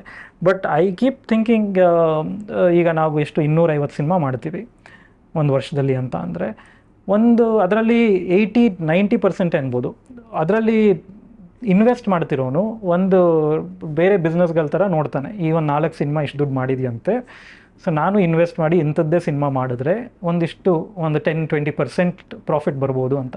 ಸೊ ಅದೇನಾಗೋಗ್ತಾ ಇದೆ, ಟೆಂಪ್ಲೇಟ್ ಆಗೋಗ್ತಾ ಇದೆ ಅದು. ಸೊ 250 ಸಿನಿಮಾಗಳಲ್ಲಿ ಒಂದು ಈ ಥರದ್ದು ಒಂಚೂರು ಪುಷ್ ಮಾಡೋಂಥದ್ದು ಬಂದಿದ ತಕ್ಷಣ it's becoming like it's high concept. In fact ಈ ಥರದ್ದೇ ಬರಬೇಕು, ಈ ಥರದ್ದೇನೆ. It's a very normal story telling. ಈಗ ಒಬ್ಬ ಆಡಿಯನ್ಸ್ಗೆ ಅವ್ನು ಬಂದು ನಾನು 250 ರೂಪಾಯಿ ಕೊಟ್ಟು ನಿಮ್ಮ ಸಿನಿಮಾ ನೋಡ್ತೀನಿ ಅಂದರೆ ಅವ್ನು ಏನು ಬಂದು ನೋಡ್ತಾ ಇದ್ದಾನೆ, ನಿನ್ನ ಯೋಚನೆ ಹೇಗಿದೆ, ನೀನು ನನಗೆ ಹೊಸದಾಗಿ ಏನು ತೋರಿಸ್ಬಲ್ಲೆ. ಈಗ ನೀವು ನೋಡಿದ್ದೇ ಫ್ಲೈಓವರ್ನೇ ನಾನು ತೋರಿಸಿದ್ದು, ಬಟ್ ನನ್ನ ಒಂದು ದೃಷ್ಟಿನಲ್ಲಿ ತೋರಿಸ್ದೆ, ನನ್ನ ಒಂದು ಎಲಿಮೆಂಟ್ ಆ್ಯಡ್ ಮಾಡಿ ತೋರಿಸ್ದೆ. So he wants that. And I think ಒಬ್ಬ ಸಿನಿಮಾ ಮಾಡೋನ ರೆಸ್ಪಾನ್ಸಿಬಿಲಿಟಿ ಅದು, ಟು ಸೇ ದ್ಯಾಟ್ ಲಿಸನ್, ನನಗೇನೋ ಒಂದು ಹೊಸ ಯೋಚನೆ ಇದೆ, ಅದನ್ನು ನಾನು ನಿಮಗೆ ತೋರಿಸ್ತೀನಿ ಅನ್ನೋ ಪಾಯಿಂಟ್ ಆಫ್ ವ್ಯೂನಲ್ಲಿ ಬಂದರೆ you will create very similar good idea films. But ನಮ್ದ್ರಲ್ಲಿ ಆಗ್ತಿರೋದು, ನಾನು ಇಷ್ಟು ಬಡ್ಜೆಟಲ್ಲಿ ಹಾಕಿ ಇಷ್ಟು ಮಾಡಿದ್ರೆ ಇಷ್ಟು ರಿಕವರಿ ಆಗ್ಬೋದು, ಹಾಗಾಗಿ ಅದು ಅಲ್ಲಲ್ಲೇ ಉಳ್ಕೊಂಡು. ಯೂಟರ್ನ್ ಆದಮೇಲೆ ನೀವು ಬೇರೆಯವರ ಕಾಂಟೆಂಟನ್ನು, ಬೇರೆಯವರ ಕಥೆಗಳನ್ನು ಡೈರೆಕ್ಟ್ ಮಾಡಿದ್ದೀರಿ. ನಿಮ್ಮ ಬರವಣಿಗೆಯಲ್ಲಿ ಬರ್ತಿರೋದು ಇದೇನೆ. If you were in a lull patch, ಒಬ್ಬ ರೈಟರ್ ಹೇಗೆ ಅದರಿಂದ ಹೊರಗೆ ಬಂದು, how does he take his pen back? ಅದೊಂದು ಇಟ್ ವಿಲ್ ಆಲ್ವೇಸ್ ಬಿ ಒಂದು ಏನಂತೀರ, ಒಂದು ಮೋಟಿವೇಟಿಂಗ್ ಥಾಟ್ ಬಂದೇ ಬರುತ್ತೆ, ಯಾವಾಗಾದ್ರೂ ಬರ್ತಾ ಇರುತ್ತೆ. ಅದ್ರ ಮೇಲೆ ನಾವು ಎಷ್ಟು ವರ್ಕ್ ಮಾಡ್ತೀವಿ ಅನ್ನೋದು ಇಂಪಾರ್ಟೆಂಟ್. ಆ ಮೋಟಿವೇಟಿಂಗ್ ಥಾಟ್ನ ಫೇಸ್ಬುಕ್ ಸ್ಟೇಟಸ್ ಮಾಡದೇ ಹೋದರೆ ಇನ್ನೂ ಒಳ್ಳೆಯದು, ಯಾಕಂದರೆ ಅದು ಅಲ್ಲಿಗೆ ಸತ್ತೋಗುತ್ತೆ. The thing of a film is that your as an artist you are trying to vent out. ಒಂದೊಂದು ಸಲ ಈಗ ನಾನು whatever 2008 I wanted to vent out has become Dhoomam today and has become a 30 crore plus project. So as a writer it's very important for you to be holding on to that. ಯಾಕಂದರೆ ಅದೇ ಪಾತ್ರೆಗಳ dialogues ಆಗಿಬರೋದು. ಅದೇ ನಾನು ಈಗ ಎಷ್ಟೋ ಸತಿ ಯೋಚನೆ ಮಾಡ್ತಿರ್ತೀನಿ. I was very active on social media during 2014. ಲಕ್ಕಿಲಿ ನಾನು ಆ ಫ್ಲೈಓವರ್ ಬಗ್ಗೆ ಟ್ವೀಟ್ ಮಾಡಲಿಲ್ಲ ಅಥವಾ ಒಂದು ಸ್ಟೇಟಸ್ ಹಾಕಲಿಲ್ಲ. ಅದನ್ನೇನಾದರೂ ಅವತ್ತೇ ಒಂದು ಫೋಟೋ ತೆಗೆದು ಹಾಕ್ಬಿಟ್ಟಿದ್ದಿದ್ರೆ ಆ ಸಿನಿಮಾನೇ ಆಗ್ತಿರ್ಲಿಲ್ಲ. Because my frustration is over. ಅದಕ್ಕೆ ಒಂದು 20 ಕಮೆಂಟ್ ಬಂದುಬಿಟ್ಟಿರೋದು, ಆ ಕಮೆಂಟಲ್ಲಿ ಅದು ಡೈಲ್ಯೂಟ್ ಆಗಿಬಿಟ್ಟಿರೋದು. ಸೊ ಅದಾದಮೇಲೆ it was a learning that if U C last 4-5 years I have not been saying anything. It was one, it felt pointless. Two, I thought let it brew. You never know ಅದೇನು ಅನ್ಬೇಕು ಅಂತ ನಾನು status ಹಾಕಬೇಕು ಅಂತಿದ್ನೋ ಅದು ಯಾವುದೋ ಒಂದು ಪಾತ್ರದ್ದು central character ಕಾನ್ಫ್ಲಿಕ್ಟೇ ಆಗ್ಬೋದು. So let it come in other ways ಅಂತ. ಶೋರ್. ನಾವು let's come to Dhoomam. Dvitva ಆಗಲಿಲ್ಲ ಅಥವಾ ಸದ್ಯಕ್ಕೆ ಆಗಲಿಲ್ಲ ಅನ್ನೋ ಕಾರಣಕ್ಕೆ ಧೂಮಂ ಒಳಗೆ ಬಂತ. ಕಥೆ ಆಗಲ್ಲ ಬಟ್ ಪ್ರೊಡಕ್ಷನ್ ಆಗಿ. ದ್ವಿತ್ವ ಟ್ರಾಜಿಕ್ ಎಕ್ಸ್ಪೀರಿಯನ್ಸ್ ಆದಮೇಲೆ ಐ ಥಿಂಕ್ ಸಮ್ವೇರ್ ನಾನು ಮತ್ತು ಹೊಂಬಾಳೆದವ್ರು ಇಬ್ಬರೂ we thought will just keep it aside for some time. ಅಂದರೆ ನಮ್ಗೆ ಮತ್ತೆ ಆ ಎನರ್ಜಿ ಅಥವಾ ಫಸ್ಟ್ ಇದನ್ನು ನಾವು ಕಂಪ್ಲೀಟ್ಲಿ ಡಿಸ್ಅಸೋಸಿಯೇಟ್ ಆಗಬೇಕು. ನಂಗೆ ಇವತ್ತಿಗೂ ಅದಷ್ಟೊಂದು ನಾವೆಲ್ಲಿ 2-3 ವಾರ ದೂರ ಇದ್ವಿ ಶೂಟಿಂಗಿಂದ ವೆನ್ ಇಟ್ ಹ್ಯಾಪನ್. ಸೊ ನನಗೆ ಇವತ್ತಿಗೂ ಆ ಪಾತ್ರೆಗಳು ಆ ಸೀನನ್ನು ಜ್ಞಾಪಿಸ್ಕೊಂಡಾಗ ಅವರೇ ಕಾಣಿಸೋದು. So it takes a long time to forget that. ಅದನ್ನು ರೀಪ್ಲೇಸ್ ಮಾಡಿ ಇನ್ನೊಬ್ಬ ನಟನ ಜೊತೆ ನೋಡಬೇಕು ಆ ಪೂರ್ತಿ ಕ್ಯಾನ್ವಾಸ್ನ ಅಂದರೆ ಇಲ್ ಟೇಕ್ ಟೈಮ್. ಸೊ ಅಷ್ಟರಲ್ಲಿ they also said let's wait, ಬೇರೆ ಯಾವುದಾದ್ರೂ ನೋಡೋಣ ಅಂತ. ಆ ಗ್ಯಾಪಲ್ಲಿ ದಿಸ್ ಮೀಟ್ ಹ್ಯಾಪೆಂಡ್. ಫಹಾದ್ ಅವ್ರದ್ದು ಮೀಟ್ ಆಯಿತು. ಆಗ ಅವರು ಫಹಾದ್ಗೆ ಏನಾದರೂ ಮಾಡ್ತೀರಾ ಅಂದರೆ ಈ ಸ್ಕ್ರಿಪ್ಟ್, ಹಾಗಾಗಿ it took off. The idea of Dhoomam was it propose to mister Puneeth Rajkumar also? So that's very interesting. Around 2016 when U-Turn had released and Punit sir had seen U-Turn. So we had a conversation about that film, and then I told him that, hey listen, I've also written something, it would be great if you just read it. Also I had by then gotten convinced that no star would want to do it. So I told him that I don't know if it will fall under your genre of films that you and your fans would like to watch, but I would just want your opinion because I really liked how you understood U-Turn or how much in detail you spoke to me about it. So I would want your ideas on this. So I still have that email which I've sent him. And very recently for nostalgia I've googled, went back to my Gmail and saw his, which date I sent it on. And he did call back. I remember having this long... This is Dhoomam or Dvitva? No, Dhoomam. Oh, Dvitva okay. I hadn't even written then. Okay. So it's nicotine. What had... this was in 2016 after U-Turn. 2016, yeah, after U-Turn. Okay. So then I sent him the script. He read it and I was in a friend's house and I was on the terrace when I got the call and we discussed for like 40-45 minutes the script. And he really was saying what really worked for him, what went on. And that point I told him that please, why don't you do this? That would be everything coming true for me. And he said, yeah, I'll discuss with my team and we will figure. Later it fizzled out, but what I heard was that I think his well-wishers or the ones who were approving or telling him what scripts he needs to do didn't find this fitting into his profile. Although he might have liking. Individually he always did. See, that's the thing with being a star, I guess. It's you have to sometimes do films which please your audience or which pleases the box office or which everybody has decided is what works for you. Okay. And I have met him many times where he's shown this, that sometimes you have to do these things because it's like a machine which works. And he was very frank about it when we spoke. And I think he finally broke from that during Dvitva, where he said that I think I've done enough of that. Now I want to take high concept films and take it forward. Nicotine, the original idea or the origin story, if you will, was written by you soon after Lucia? Or? No, so the initial idea, the core which you will watch in a week's time, the seed was incepted. It's in around 2008. The one pager of this concept, I sort of penned it down then, even before Manasare happened, which was my first feature. when I had just Which you started wrote. working on Manasaraya, which Which I you wrote with Yogaraj Bhatt. Correct. So when I was just starting to work with him as an assistant, so we were working on a concept called Lagori, which was again was being made for Puneet sir.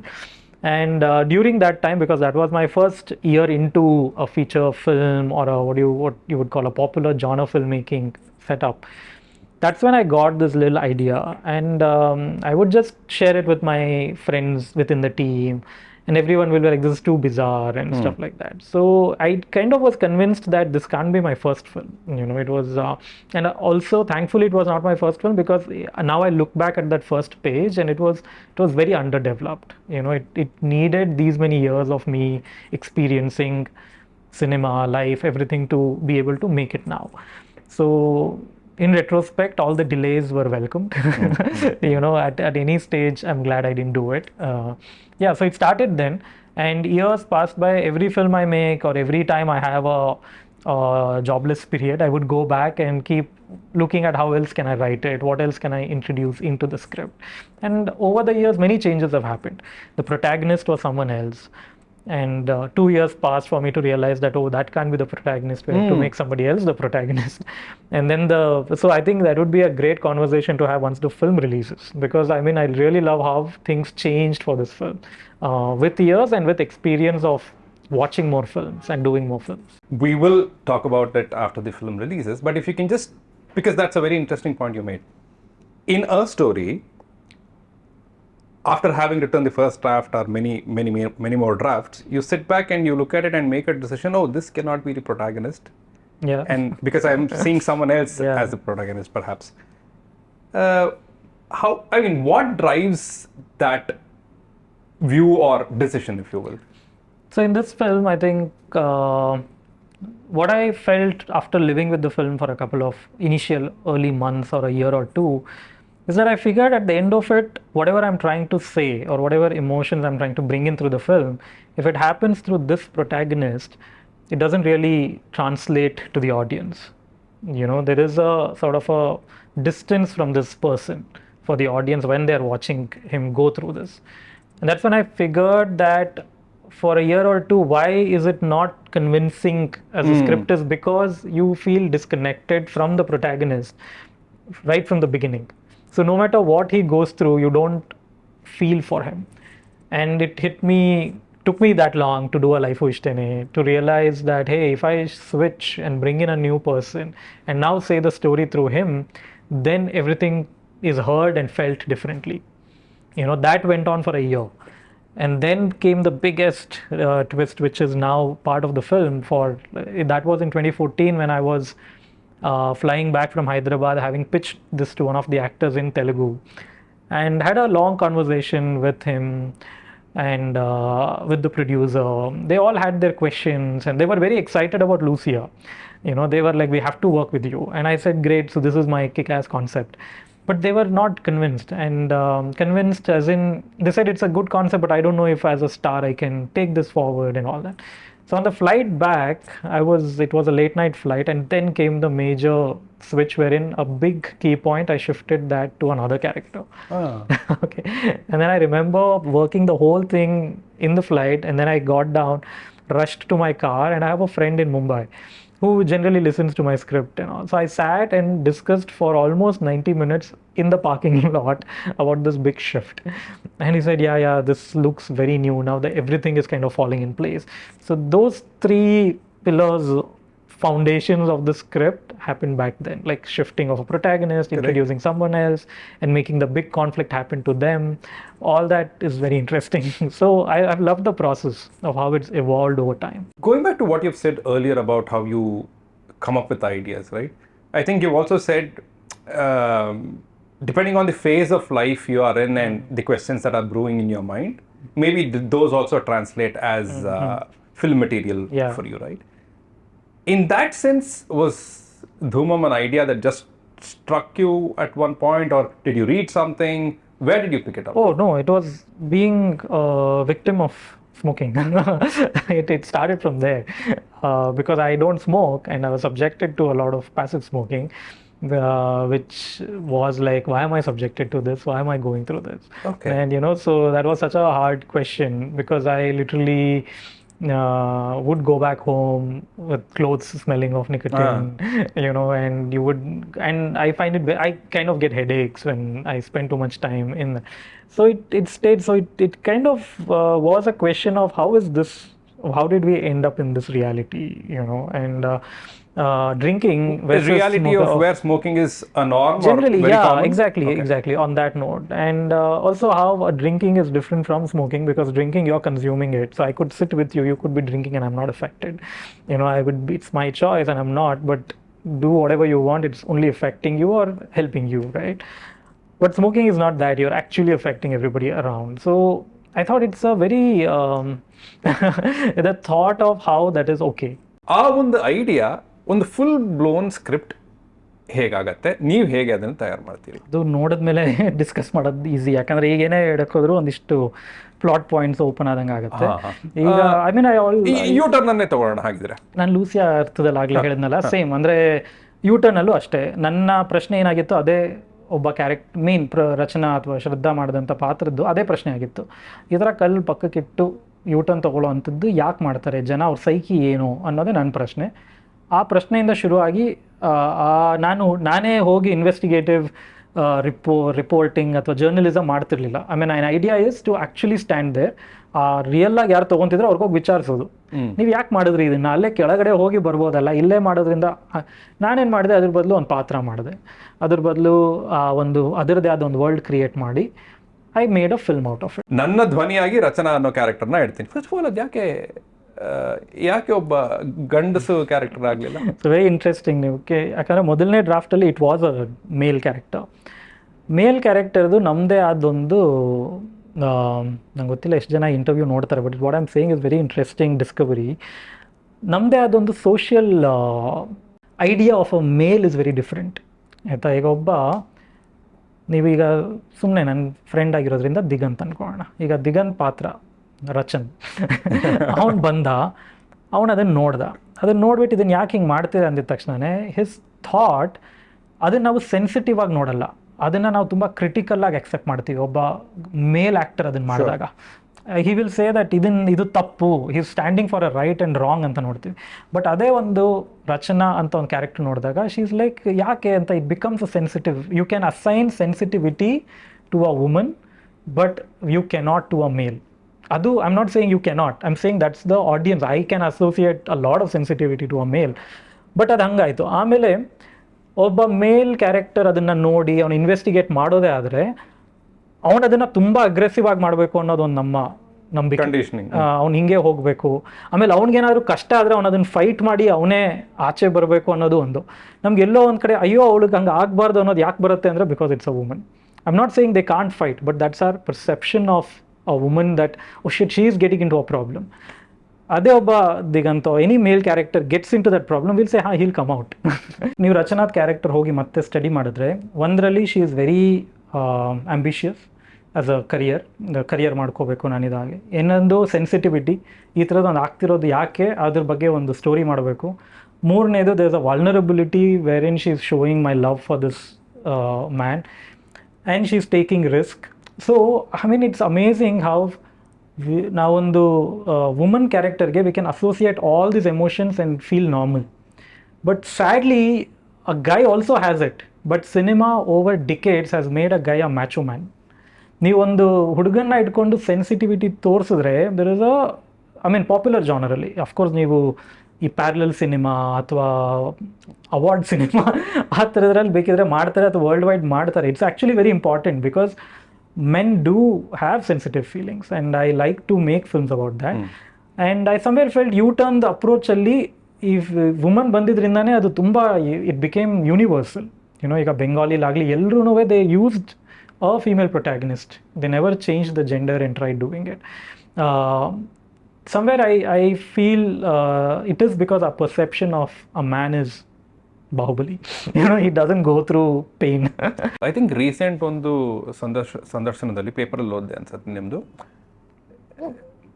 I want to do more with less ಈಗ ಅಂತ ಹೇಳಿದರೆ, ಇದನ್ನು elaborate ಆದರೂ ಮಾಡಿ ಅಥವಾ ಧೂಮಂ ವಿಚಾರದಲ್ಲಿ without revealing too much ಒಂದು ಉದಾಹರಣೆನ ಕೊಡೋಕ್ಕಾಗತ್ತಾ where you had actually done more with more and then you said no I can do more with less ಅಂತ. ಇದರಲ್ಲಿ ಒಂದು ಮೊಮೆಂಟ್ ಇದೆ. I will say the moment. ನೋಡ್ತಿರೋರಿಗೆ if they will relate to it.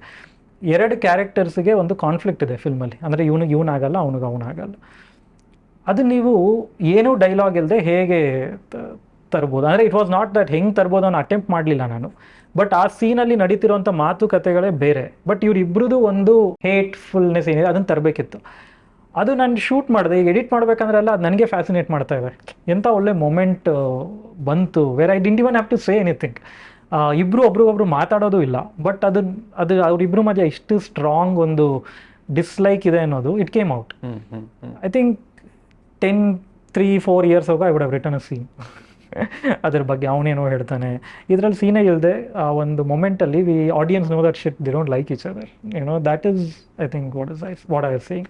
R you also saying ಬರಿಬೇಕು ಅಂದರೆ ಆ ಸೀನನ್ನು ಐಡಿಯೇಟ್ ಮಾಡಬೇಕಾದ್ರೆ ಆಗಲಿ ಅಥವಾ ಡೈರೆಕ್ಟ್ ಮಾಡಬೇಕಾದ್ರೆ ಆಗಲಿ ನಿಮಗೆ ಅದನ್ನ ಕಾನ್ಷಿಯಸ್ ಎಫರ್ಟ್ ಆಗಿ ಏನಿರಲಿಲ್ಲ that you have to do ಆ ಮೊಮೆಂಟಿಗೆ ನಿಮಗೆ ಆ instinct will tell you that this is enough.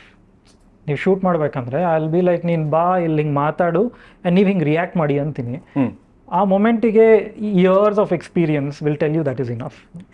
In fact ಲೂಸಿಯಾದ amazing moment which is like a school for film writing is. ತುಂಬ ಜನಕ್ಕೆ ಈ ಸೀನ್ ಇಷ್ಟ. ಅಂದರೆ ಅವನು ನಿಕ್ಕಿ ಪಿಜ್ಜಾ ಸ್ಟೋರಿಗೆ ಹೋಗ್ತಾನೆ. ಅಲ್ಲಿ ಹೋಗ್ಬಿಟ್ಟು ಈ ಥರ ಮದುವೆ ಆಗಬೇಕು ಅನ್ನೋ ಒಂದು ಇಂಟ್ರೆಸ್ಟ್ ತೋರಿಸ್ತಾನೆ. ಆಗ ಶ್ರುತಿ ಪಾತ್ರ ಬಂದು ಕೂತ್ಕೊಳ್ಳಿ ಏನಾದರೂ ತಿಂತೀರಾ ಅಂತ ಮೆನು ಕೊಡ್ತಾಳೆ. ಅವ್ನಿಗೆ ಮೆನು ಓದಕ್ಕೆ ಬರಲ್ಲ. So she is going on insulting him. ಆಮೇಲೆ ನಾನು ಇದನ್ನು ಚೆನ್ನಾಗಿರುತ್ತೆ ತೊಗೊಂಬರ್ತೀನಿ ಅಂತ ಹೋಗಿ ಶಿಲ್ ಬ್ರಿಂಗ್ ಇಟ್.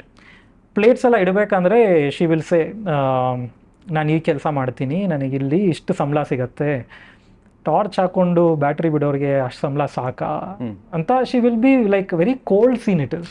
ಆಯ್ತಾ? ಸೊ ಅವನು ಅಷ್ಟು ಪ್ರೀತಿ ಇಟ್ಕೊಂಡ್ ಬಂದಿರ್ತಾನೆ and she insults him really very meanly. ಆದರೆ ಬೈಯೋದು ಇಲ್ಲ, ತುಂಬ ಸಾಫ್ಟ್ ಒಂದು ಟ್ಯಾರೆಂಟಿನೋ ಕೋಲ್ಡ್ ಕಿಲ್ಲಿಂಗ್ ಇದೆ. ಸೊ ಅದೇನಾಯಿತು, ಅವನು ಸತೀಶ್ ಪರ್ಫಾರ್ಮ್ ರಿಯಲಿ ವೆಲ್. ಅವ್ನು ಸುಮ್ಮನೆ ನೋಡ್ತಿರ್ತಾನೆ, ಕಣ್ಣಲ್ಲಿ ಒಂಚೂರು ನೀರು ಬರುತ್ತೆ. ಆಮೇಲೆ ಅವಳು ಹೇಳ್ತಾಳೆ ಬಿಲ್ ಇದಕ್ಕೆ ಒಂದು 450 ಆಗುತ್ತೆ, ನಿಮಗೆ ಬಿಲ್ ಕೊಡೋಷ್ಟಾದರೂ ದುಡ್ಡಿದೆಯಾ ಅಂತ. ಆ್ಯಂಡ್ ದೆನ್ ಶಿಲ್ಸೆ ಪಿಜ್ಜಾ ರೆಡಿ ಆಯಿತು ತೊಗೊಂಬರ್ತೀನಿ ಅಂತ. ಆ ಮೊಮೆಂಟಲ್ಲಿ ನಾನು ಸ್ಕ್ರಿಪ್ಟ್ ಬರ್ಕೊಂಡಿದ್ದು ಅವನು ಎದ್ದು ಹೊರಟೋಗಿರ್ತಾನೆ ಅಂತ. ಅಂದರೆ ಬಿಕಾಸ್ ಹೀ ಈಸ್ ವೆರಿ ಎಂಬ್ಯಾರೆಸ್ಡ್. ಆ ಸೆನ್ಸಿಟಿವ್ ಆಗಿ ತೋರಿಸಿ ಅವನೇನು ಮಾತಾಡಲ್ಲ, ಎದ್ದು ಹೊರಟೋಗ್ತಾನೆ ಅಂತ ತೋರಿಸಿದ್ದೆ. ಅದು ಶೂಟ್ ಮಾಡಿ ಹಿಂಗೆ ಸತೀಶ್ ಕೂತಿದ್ದಾನೆ. ಆಗ ನಾನು ಶೂಟ್ ಮಾಡಬೇಕಂದ್ರೆ ನಾನು ಅಸೋಸಿಯೇಟ್ ಮಹೇಶ್ ಅಂತಿದ್ರು. ಅವ್ರಿಗಂದೆ ಅವ್ನು ದುಡ್ಡು ಕೊಟ್ಟು ಹೋದರೆ ಇನ್ನೂ ಮಜಾ ಇರುತ್ತೆ, because it's like giving on answer back that ದುಡ್ಡು ಮುಖ್ಯ ಅಲ್ಲ ಅನ್ನೋ ಥರದ್ದು there is something match. So Mahesh thought is ಎರಡೂ ಮಾಡಿಬಿಡಿ, ನಿಮ್ದು ಎಡಿಟರ್ ನೋಡೋಣ ಅಂತ. ಆ ಮೊಮೆಂಟ್ ಹೆಂಗೆ ಅನ್ಸಿದ್ದು, ಇಲ್ಲ ಐ ಆಮ್ ವೆರಿ ಕಾನ್ಫಿಡೆಂಟ್ ಅವ್ನು ಇಟ್ಟು ಹೋಗಬೇಕು. ಸೊ ನೆಕ್ಸ್ಟ್ ಶಾಟ್ ಹೆಂಗೆ ತೆಗೆದ್ವಿ ಅಂದರೆ, ಆ ಶ್ರುತಿ ಪಿಜ್ಜಾ ತೊಗೊಂಡು ಬರ್ಬೇಕಂದ್ರೆ ಹಿಂಗೆ ನಡ್ಕೊಂಬಂದು ಅಲ್ಲಿ ತೋರಿಸಿದ್ರೆ ಅವ್ನು ಇರಲ್ಲ, ಅವನಿಗೆ ಅಕ್ಕಪಕ್ಕ ನೋಡ್ದಲ್ಲಿ ಇರಲ್ಲ. ಕ್ಯಾಮ್ರಾ ಕೆಳಗೆ ಬಂದರೆ ಅಲ್ಲಿ 450 ರೂಪಾಯಿ ಇಟ್ಟು ಹೋಗಿರ್ತಾನೆ. You won't believe it. ನಾನು ಪ್ರಮೋಷನ್ ಮಾಡಬೇಕಂದ್ರೆ ಈ ಬೇರೆ ಬೇರೆ ಊರುಗಳಿಗೆಲ್ಲ ಹೋಗ್ತಿದ್ನಲ್ಲ, ಇಟ್ಸ್ ಅ ಮಾಸ್ ಮೊಮೆಂಟ್. ನಾನು ಈ ತುಮಕೂರಿಗೆ ಹೋಗಿದ್ದೀನಿ, audience will scream and that is what I say is writing where I haven't said a word but it was a mass moment. ನಿಮ್ಗೇನಾಯಿತು, ಅಲ್ಲಿ ಹೀರೋ ಒಂದು ಪದ ಮಾತಾಡಿಲ್ಲ, ವೀಕ್ ಸೆನ್ಸಿಟಿವ್ ಆಗಿ ತೋರಿಸಿದ್ದಾನೆ. ಬಟ್ ಒಬ್ಬ ಆಡಿಯನ್ಸ್ಗೆ ಆ ದುಡ್ಡಿಟ್ಟಿರೋದ್ರಲ್ಲಿ ಇವನು ಉಲ್ಟಾ ಉತ್ತರ ಕೊಟ್ಟ ಅನ್ನೋದು ಅರ್ಥ ಆಗೋಯ್ತು. I think that is what we are not respecting in our general film making. ಆಯಿತಾ? ಅದನ್ನು ಆ ಸೆನ್ಸಿಟಿವಿಟಿ ಆ್ಯಕ್ಚುಲಿ ಆಡಿಯನ್ಸ್ಗಿದೆ. ನಮಗೆಲ್ಲೋ ನಾವೇನೋ ಈ ತುಂಬ ವರ್ಲ್ಡ್ ಸಿನಿಮಾ ನೋಡಿದವ್ರಿಗೆ ಅರ್ಥ ಆಗುತ್ತೆ ಅಂತ ಅಂದ್ಕೊಂಡಿದ್ದೀವಿ. But it's not. ಒಬ್ಬ ಯಾವುದೇ ಊರಿಗೆ ಹೋಗಿ ಮಂಗಳೂರಲ್ಲಿ ಯಾವುದ್ಯಾವುದೋ ಸಿಂಗಲ್ ಸ್ಕ್ರೀನ್ ಥಿಯೇಟ್ರ್, ಆ ಮೊಮೆಂಟ್ ಬಂದಾಗ ಆ ಮ್ಯೂಸಿಕ್ಗೆ ಇದಕ್ಕೆ people know that my hero answered back. ಅದೊಂದಾಯಿತು. ಆಮೇಲೆ ರಚನಾ ಯೂಟರ್ನಲ್ಲಿ again these were fascinating learning that how does a hero give it back, how does a hero challenge something. ಈಗ ಯೂಟರ್ನಲ್ಲಿ ಬಿಗ್ಗೆಸ್ಟ್ ಏನಾಯಿತು, ಅವಳು ಯಾರ್ಯಾರನೋ ಕಾಪಾಡೋಕ್ಕೆ ಟ್ರೈ ಮಾಡ್ತಾಳೆ, ಅವರೆಲ್ಲ ಸತ್ತೋಗ್ತಿರ್ತಾರೆ. ಆಮೇಲೆ ಆ ಜೈಲಲ್ಲಿ ಹಾಕ್ತಾಳೆ, ಆ ಜೈಲಲ್ಲೂ ಸತ್ತೋಗ್ತಾರೆ. So then police says I can't help you, ಅದೆಲ್ಲ ಆಗತ್ತಲ್ಲ. So her big moment in the film is wear she says I will take the U-turn. That is a huge twist in the story. So ಬಂದು ಗಾಡಿ ನಿಲ್ಲಿಸ್ತಾಳೆ, wear she will say ಏನಾಗತ್ತೆ ಆಗೋಗ್ಲಿ ನೋಡ್ಬಿಡೋಣ ಅಂತ. So ಅದು the way we short is also very interesting. ಇದು close ಅಪ್ಸು, ವೈಡ್ಸು, many cuts and she coming down. ಆ ಕಲ್ಲು move ಮಾಡ್ಬೇಕಂದ್ರೆ ಎಲ್ಲ ಸೌಂಡ್, ಮ್ಯೂಸಿಕ್ ಎಲ್ಲ ತುಮಕೂರ್ಗೆ ಒಂದು ಥಿಯೇಟರ್ಗೆ ಹೋಗಿ ಸುಮ್ಮನೆ ನೋಡ್ತಾ ಇದ್ದೆ ವಿತ್ ಆಡಿಯನ್ಸ್. ಆ್ಯಂಡ್ ಆ ಮೊಮೆಂಟ್ ಆಗಬೇಕಂದ್ರೆ ಒಬ್ಬ ಮಾಸ್ ಹೀರೋ ಎಂಟ್ರಿ ಆದಾಗ ಒಂದು ವಿಸಿಲ್ ಬೀಳತ್ತಲ್ಲ, ಆ ಥರ people are screaming. So what I am saying is aggression, heroicness ಒಂದು ಡೈಲಾಗಲ್ಲಿ ಬರಬೇಕಾಗಿಲ್ಲ.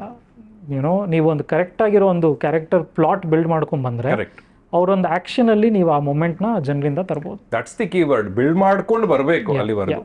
ನಾವೇನು ಮಾಡ್ತೀವಿ, ಫಸ್ಟ್ ಮಿನಿಟಲ್ಲೇ ಅವ್ನ ಎಂಟ್ರಿನಲ್ಲೇ ಅದನ್ನು ಟ್ರೈ ಮಾಡಿಬಿಡ್ತೀವಿ. So audience is like, other than knowing that he is a star, so they are whistling for the star, they are not whistling for the character. ನೀವೇ ಸ್ವತಃ ಒಬ್ಬ ನಟ, ಹಾಗಿರುವಲ್ಲಿ ಪ್ಲಸ್ ಈ ಚಿತ್ರದ ನಿರ್ದೇಶಕ ಕೂಡ. ನೀವು ಗಮನಿಸಿದ ಹಾಗೆ ಫಹದ್ ಅವರ ಪ್ರಾಸೆಸ್ ಏನು ಅಥವಾ ಪ್ರಿಪ್ರೇಷನ್ ಏನು ಮಾಡ್ಕೊಳ್ತಾರೆ ಅವರ ನಟನೆಗೆ? It's actually very simple for him. I used to think that he's going to sit on a chair. He'd be sitting like that. And I say he's going to walk into character. But nothing, he'll be having fun. Okay. And then I say, okay, this is what is ready. Let's go do it. And he'll be there. And it's a completely different approach. And he has this funny thing that he says. I mean, it happened in the first 10 days where I would tell him, so I want you to do this. And I want this feel to come out. And then he said, do you give so many instructions to all your actors? You know, and I thought, shit, did I offend him? But he's never offended on anything like that. And then he started saying, but Pawan, I only know 8 expressions, okay? and I would say, let's invent the 9th one, okay? So this is how it was. It was really easy to converse. And there was one particular scene which even now when I see, like last night I was watching the whole film again, and I remember there is a one particular moment where there is a lot of things happening and he's brought out so many things particular to the scene, and I see it and I'm thinking, like, I know what he was doing 10 minutes before the shot. You know, he was like sitting there, my daughter was on the set and he was just talking to her, and I'm like, how did he just get to it? Because it's so convincing. And not, I think he does have the script with him. I think he does when he's in the caravan or when he's coming, or I think he maybe just reads the thing and it just becomes a part of him. Most fascinating was when I saw Pachu, and he shot 10 or 15 days of Pachu while he was shooting Dhoomam, and they're two different people. Correct. You know. And when I saw Pachu, I'm like, really, like, was I meeting this guy when I was shooting Dhoomam? So there's something is gifted on that note. He would ask me the day before. So ನಾಳೆ ಯಾವ್ದು ಮಾಡ್ತಿದ್ದೀವಿ, so I would text him scene 65, scene 75, ಅದು ಇದು. I think he reads it, because ಬಂದಾಗ he would have a very clear idea of how is gonna react. ಆಮೇಲೆ ಅವ್ರದ್ದು ತುಂಬ ಮಜವಾಗಿರೋದೊಂದು ಏನು ಅಂದರೆ, ಈಗ ಒಬ್ಬ ಈ ಥರ 3 ಜನ ಇರೋ ಸೀನ್ ಇದ್ದರೆ ಅವ್ರ ಹೀರೋ ಅಥವಾ ಅವರು ಪ್ರೊಟ್ಯಾಗನಿಸ್ಟ್ ಆಗಿರೋದ್ರಿಂದ he never tries to overshadow. In fact there are many places which I enjoy watching. I hope audience ಕೂಡ ಅದನ್ನು ನೋಡ್ತಾರೆ ಅಂದ್ಕೊಂಡಿದ್ದೀನಿ. That is so under place. ಅಂದರೆ ಆ ಕ್ಯಾರೆಕ್ಟ್ರಲ್ಲಿ ರೋಷನ್ ಜೊತೆ ಒಂದು ಸೀನ್ ಇದ್ದರೆ he lets Roshan completely take over, because he knows that his character needs to be overshadowed in that scene. In yado scene alli he has to overshadow, he knows those crux very well. I didn't have to many a times. Adon nanna favorite on scene ide release aadaga maybe I'll tell you, adanna nanu tumba enjoy madidini ಅವರು perform ಮಾಡಬೇಕಂದ್ರೆ ಕೂಡ edit ಮಾಡಬೇಕಂದ್ರೆ ಕೂಡ. And I felt many nuances ಇಬ್ಬರಲ್ಲೂ. They just brought it themselves. ಒಂದೊಂದು ಸತಿ ನನಗೆ ಸ್ವಲ್ಪ ಬೇಜಾರು ಏನು ಅಂದರೆ, ನಾನು ಡೈರೆಕ್ಟ್ ಮಾಡಲಿಲ್ವಲ್ಲ ಅವ್ರನ್ನ ಅಂತ. ಅಂದರೆ ಇವರಿಬ್ಬರೇ ಎಲ್ಲ ಮಾಡ್ಕೊಂಡ್ಬಿಟ್ರು. ಅವ್ರದ್ದು ಇದೆ, ಬಟ್ ನನಗೆ ಒಂದು ಫೇವ್ರೇಟ್ ಇರೋದು ರೋಷನ್ ಇವರಿಬ್ಬರು ಮಧ್ಯ. ಆ್ಯಂಡ್ ನನಗೆ ಫುಲ್ ಕ್ರೆಡಿಟ್ ನಾನು ತೊಗೊಳಕ್ಕೆ ಆಗಲ್ವಲ್ಲ. ಬಟ್ ಅವರಿಬ್ರು ಪ್ರಿಪೇರ್ ಆಗಿದ್ರ ಟುಗೆದರ್. ಅವರಿಬ್ರು ಸೀನ್ ಸೆಪ್ರೇಟ್ ಆಗೋ, they just talk as friends, talk about every other thing, gossip about every other thing. ಬಂದರು, ಕೂತ್ಕೊಂಡ್ರು, and they did this. And my sad is that shit, I didn't have to tell him to do it. Poornachandra Tejaswi ಅವರು ಯಾಕೆ ಪವನ್ ಕುಮಾರ್ ಅವ್ರಿಗೆ ಅಷ್ಟು ಮುಖ್ಯ? So ಪೂರ್ಣ ಅವ್ರದ್ದು I think somewhere ಅವರು ಶುರು ಮಾಡ್ಕೊಂಡಿದ್ದು ಲೂಸಿಯಾಯಿಂದ ಆಗಿರೋದ್ರಿಂದ ಅವರ ಒಂದು ಸಿನಿಮ್ಯಾಟಿಕ್ ಮ್ಯೂಸಿಕ್ ಲರ್ನಿಂಗ್ ನನ್ನ ಜೊತೆನೇ ಆಯಿತು. ಸೊ ತುಂಬ he always comes as a ಏನೋ ಕಲಿತಾ ಇದ್ದೀನಿ ಇವ್ರ ಜೊತೆ, ಹೊಸದೇನೋ ಮಾಡ್ತಾ ಇದ್ದೀವಿ ಸೇರಿಕೊಂಡು. ಎಲ್ಲೂ ನನಗೆ ನಾನೊಬ್ಬ ಮ್ಯೂಸಿಕ್ ಡೈರೆಕ್ಟರ್, ನನ್ನ ಹತ್ರ ಇಷ್ಟು ಟ್ಯೂನ್ಸ್ ಇದೆ, ಇದನ್ನು ತೊಗೊಳ್ಳಿ ಅಂತ. ಈಗಲೂ 10 ವರ್ಷ ಆಯಿತು ಇವತ್ತಿಗೆ. ಐ ಮೀನ್ ಈ ವರ್ಷಕ್ಕೆ 10 ವರ್ಷ since we started working together. And ಇವತ್ತಿಗೂ ಮ್ಯೂಚುವಲ್ ರೆಸ್ಪೆಕ್ಟ್ ಅಷ್ಟೇ ಇದೆ, where I still see that ಅವರು ತುಂಬ ಹೊಸದಾಗಿ ನನ್ನ ಸ್ಕ್ರಿಪ್ಟ್ ಆಮೇಲೆಗಳನ್ನ ಯೋಚನೆ ಮಾಡಿ ಅದಕ್ಕೆ ಸ್ಕೋರ್ಸ್ ಎಲ್ಲ ರೆಡಿ ಮಾಡಿಕೊಂಡು ಏನೋ ಒಂದು ನ್ಯೂ ಎಲಿಮೆಂಟ್ ಥರ ಟ್ರೈ ಮಾಡ್ತಾನೆ ಇರ್ತಾರೆ ಅನ್ನೋದು. ಆಮೇಲೆ ಎಲ್ಲೋ ಒಂದು ಕಡೆ we are okay telling each other this is not working. ನನಗೆ ಅದೊಂದು ಕಂಫರ್ಟ್ ಝೋನ್ ಬೇಕು. ಏನೋ ಅಂದರೆ ಈಗ ನಾನು ಇದೇನೋ ನೋಡ್ತೀನಿ, ಅವ್ರು ಏನೋ ಅದಕ್ಕೆ ಮ್ಯೂಸಿಕ್ ಮಾಡಿದರೆ ಇಲ್ಲ ಪೂರ್ಣ ಇದು ನನಗೆ ನಾನು ಅಂದ್ಕೊಂಡಿರೋ ಟೆಂಪೋನಲ್ಲಿ ಇದು ಆಗ್ತಿಲ್ಲ, ಇದನ್ನು ಮಾಡಿ ಅಂದ ತಕ್ಷಣ he will immediately discard it. ಅದನ್ನು ಮತ್ತೆ ಹೊಸದಾಗಿ ಏನೋ ಮಾಡ್ತಾರೆ. ನೀವು ರೆಫರೆನ್ಸಸ್ ಕೊಡ್ತೀರಾ? ಇಲ್ಲ, ಬ್ಯಾಕ್ಗ್ರೌಂಡ್ ಸ್ಕೋರ್ಗೆಲ್ಲ ಕೊಡ್ತಾರೆ. ಅದು ಇನ್ನೊಂದು ಪ್ರಾಬ್ಲಮ್ ಏನಾಗುತ್ತೆ, ಅದು ಕೊಟ್ಟಿದ ತಕ್ಷಣ ವಿ ಗೆಟ್ ಸ್ಟಕ್. ನನಗೆ ಅದೊಂದು ಒಬ್ಬ ಈಗ ಮ್ಯೂಸಿಕ್, ನನಗೆ ಆ ರೆಫರೆನ್ಸ್ ಅನ್ನೋ ಪದಾನೇ ಆ್ಯಕ್ಚುಲಿ ಇಷ್ಟ ಇಲ್ಲ.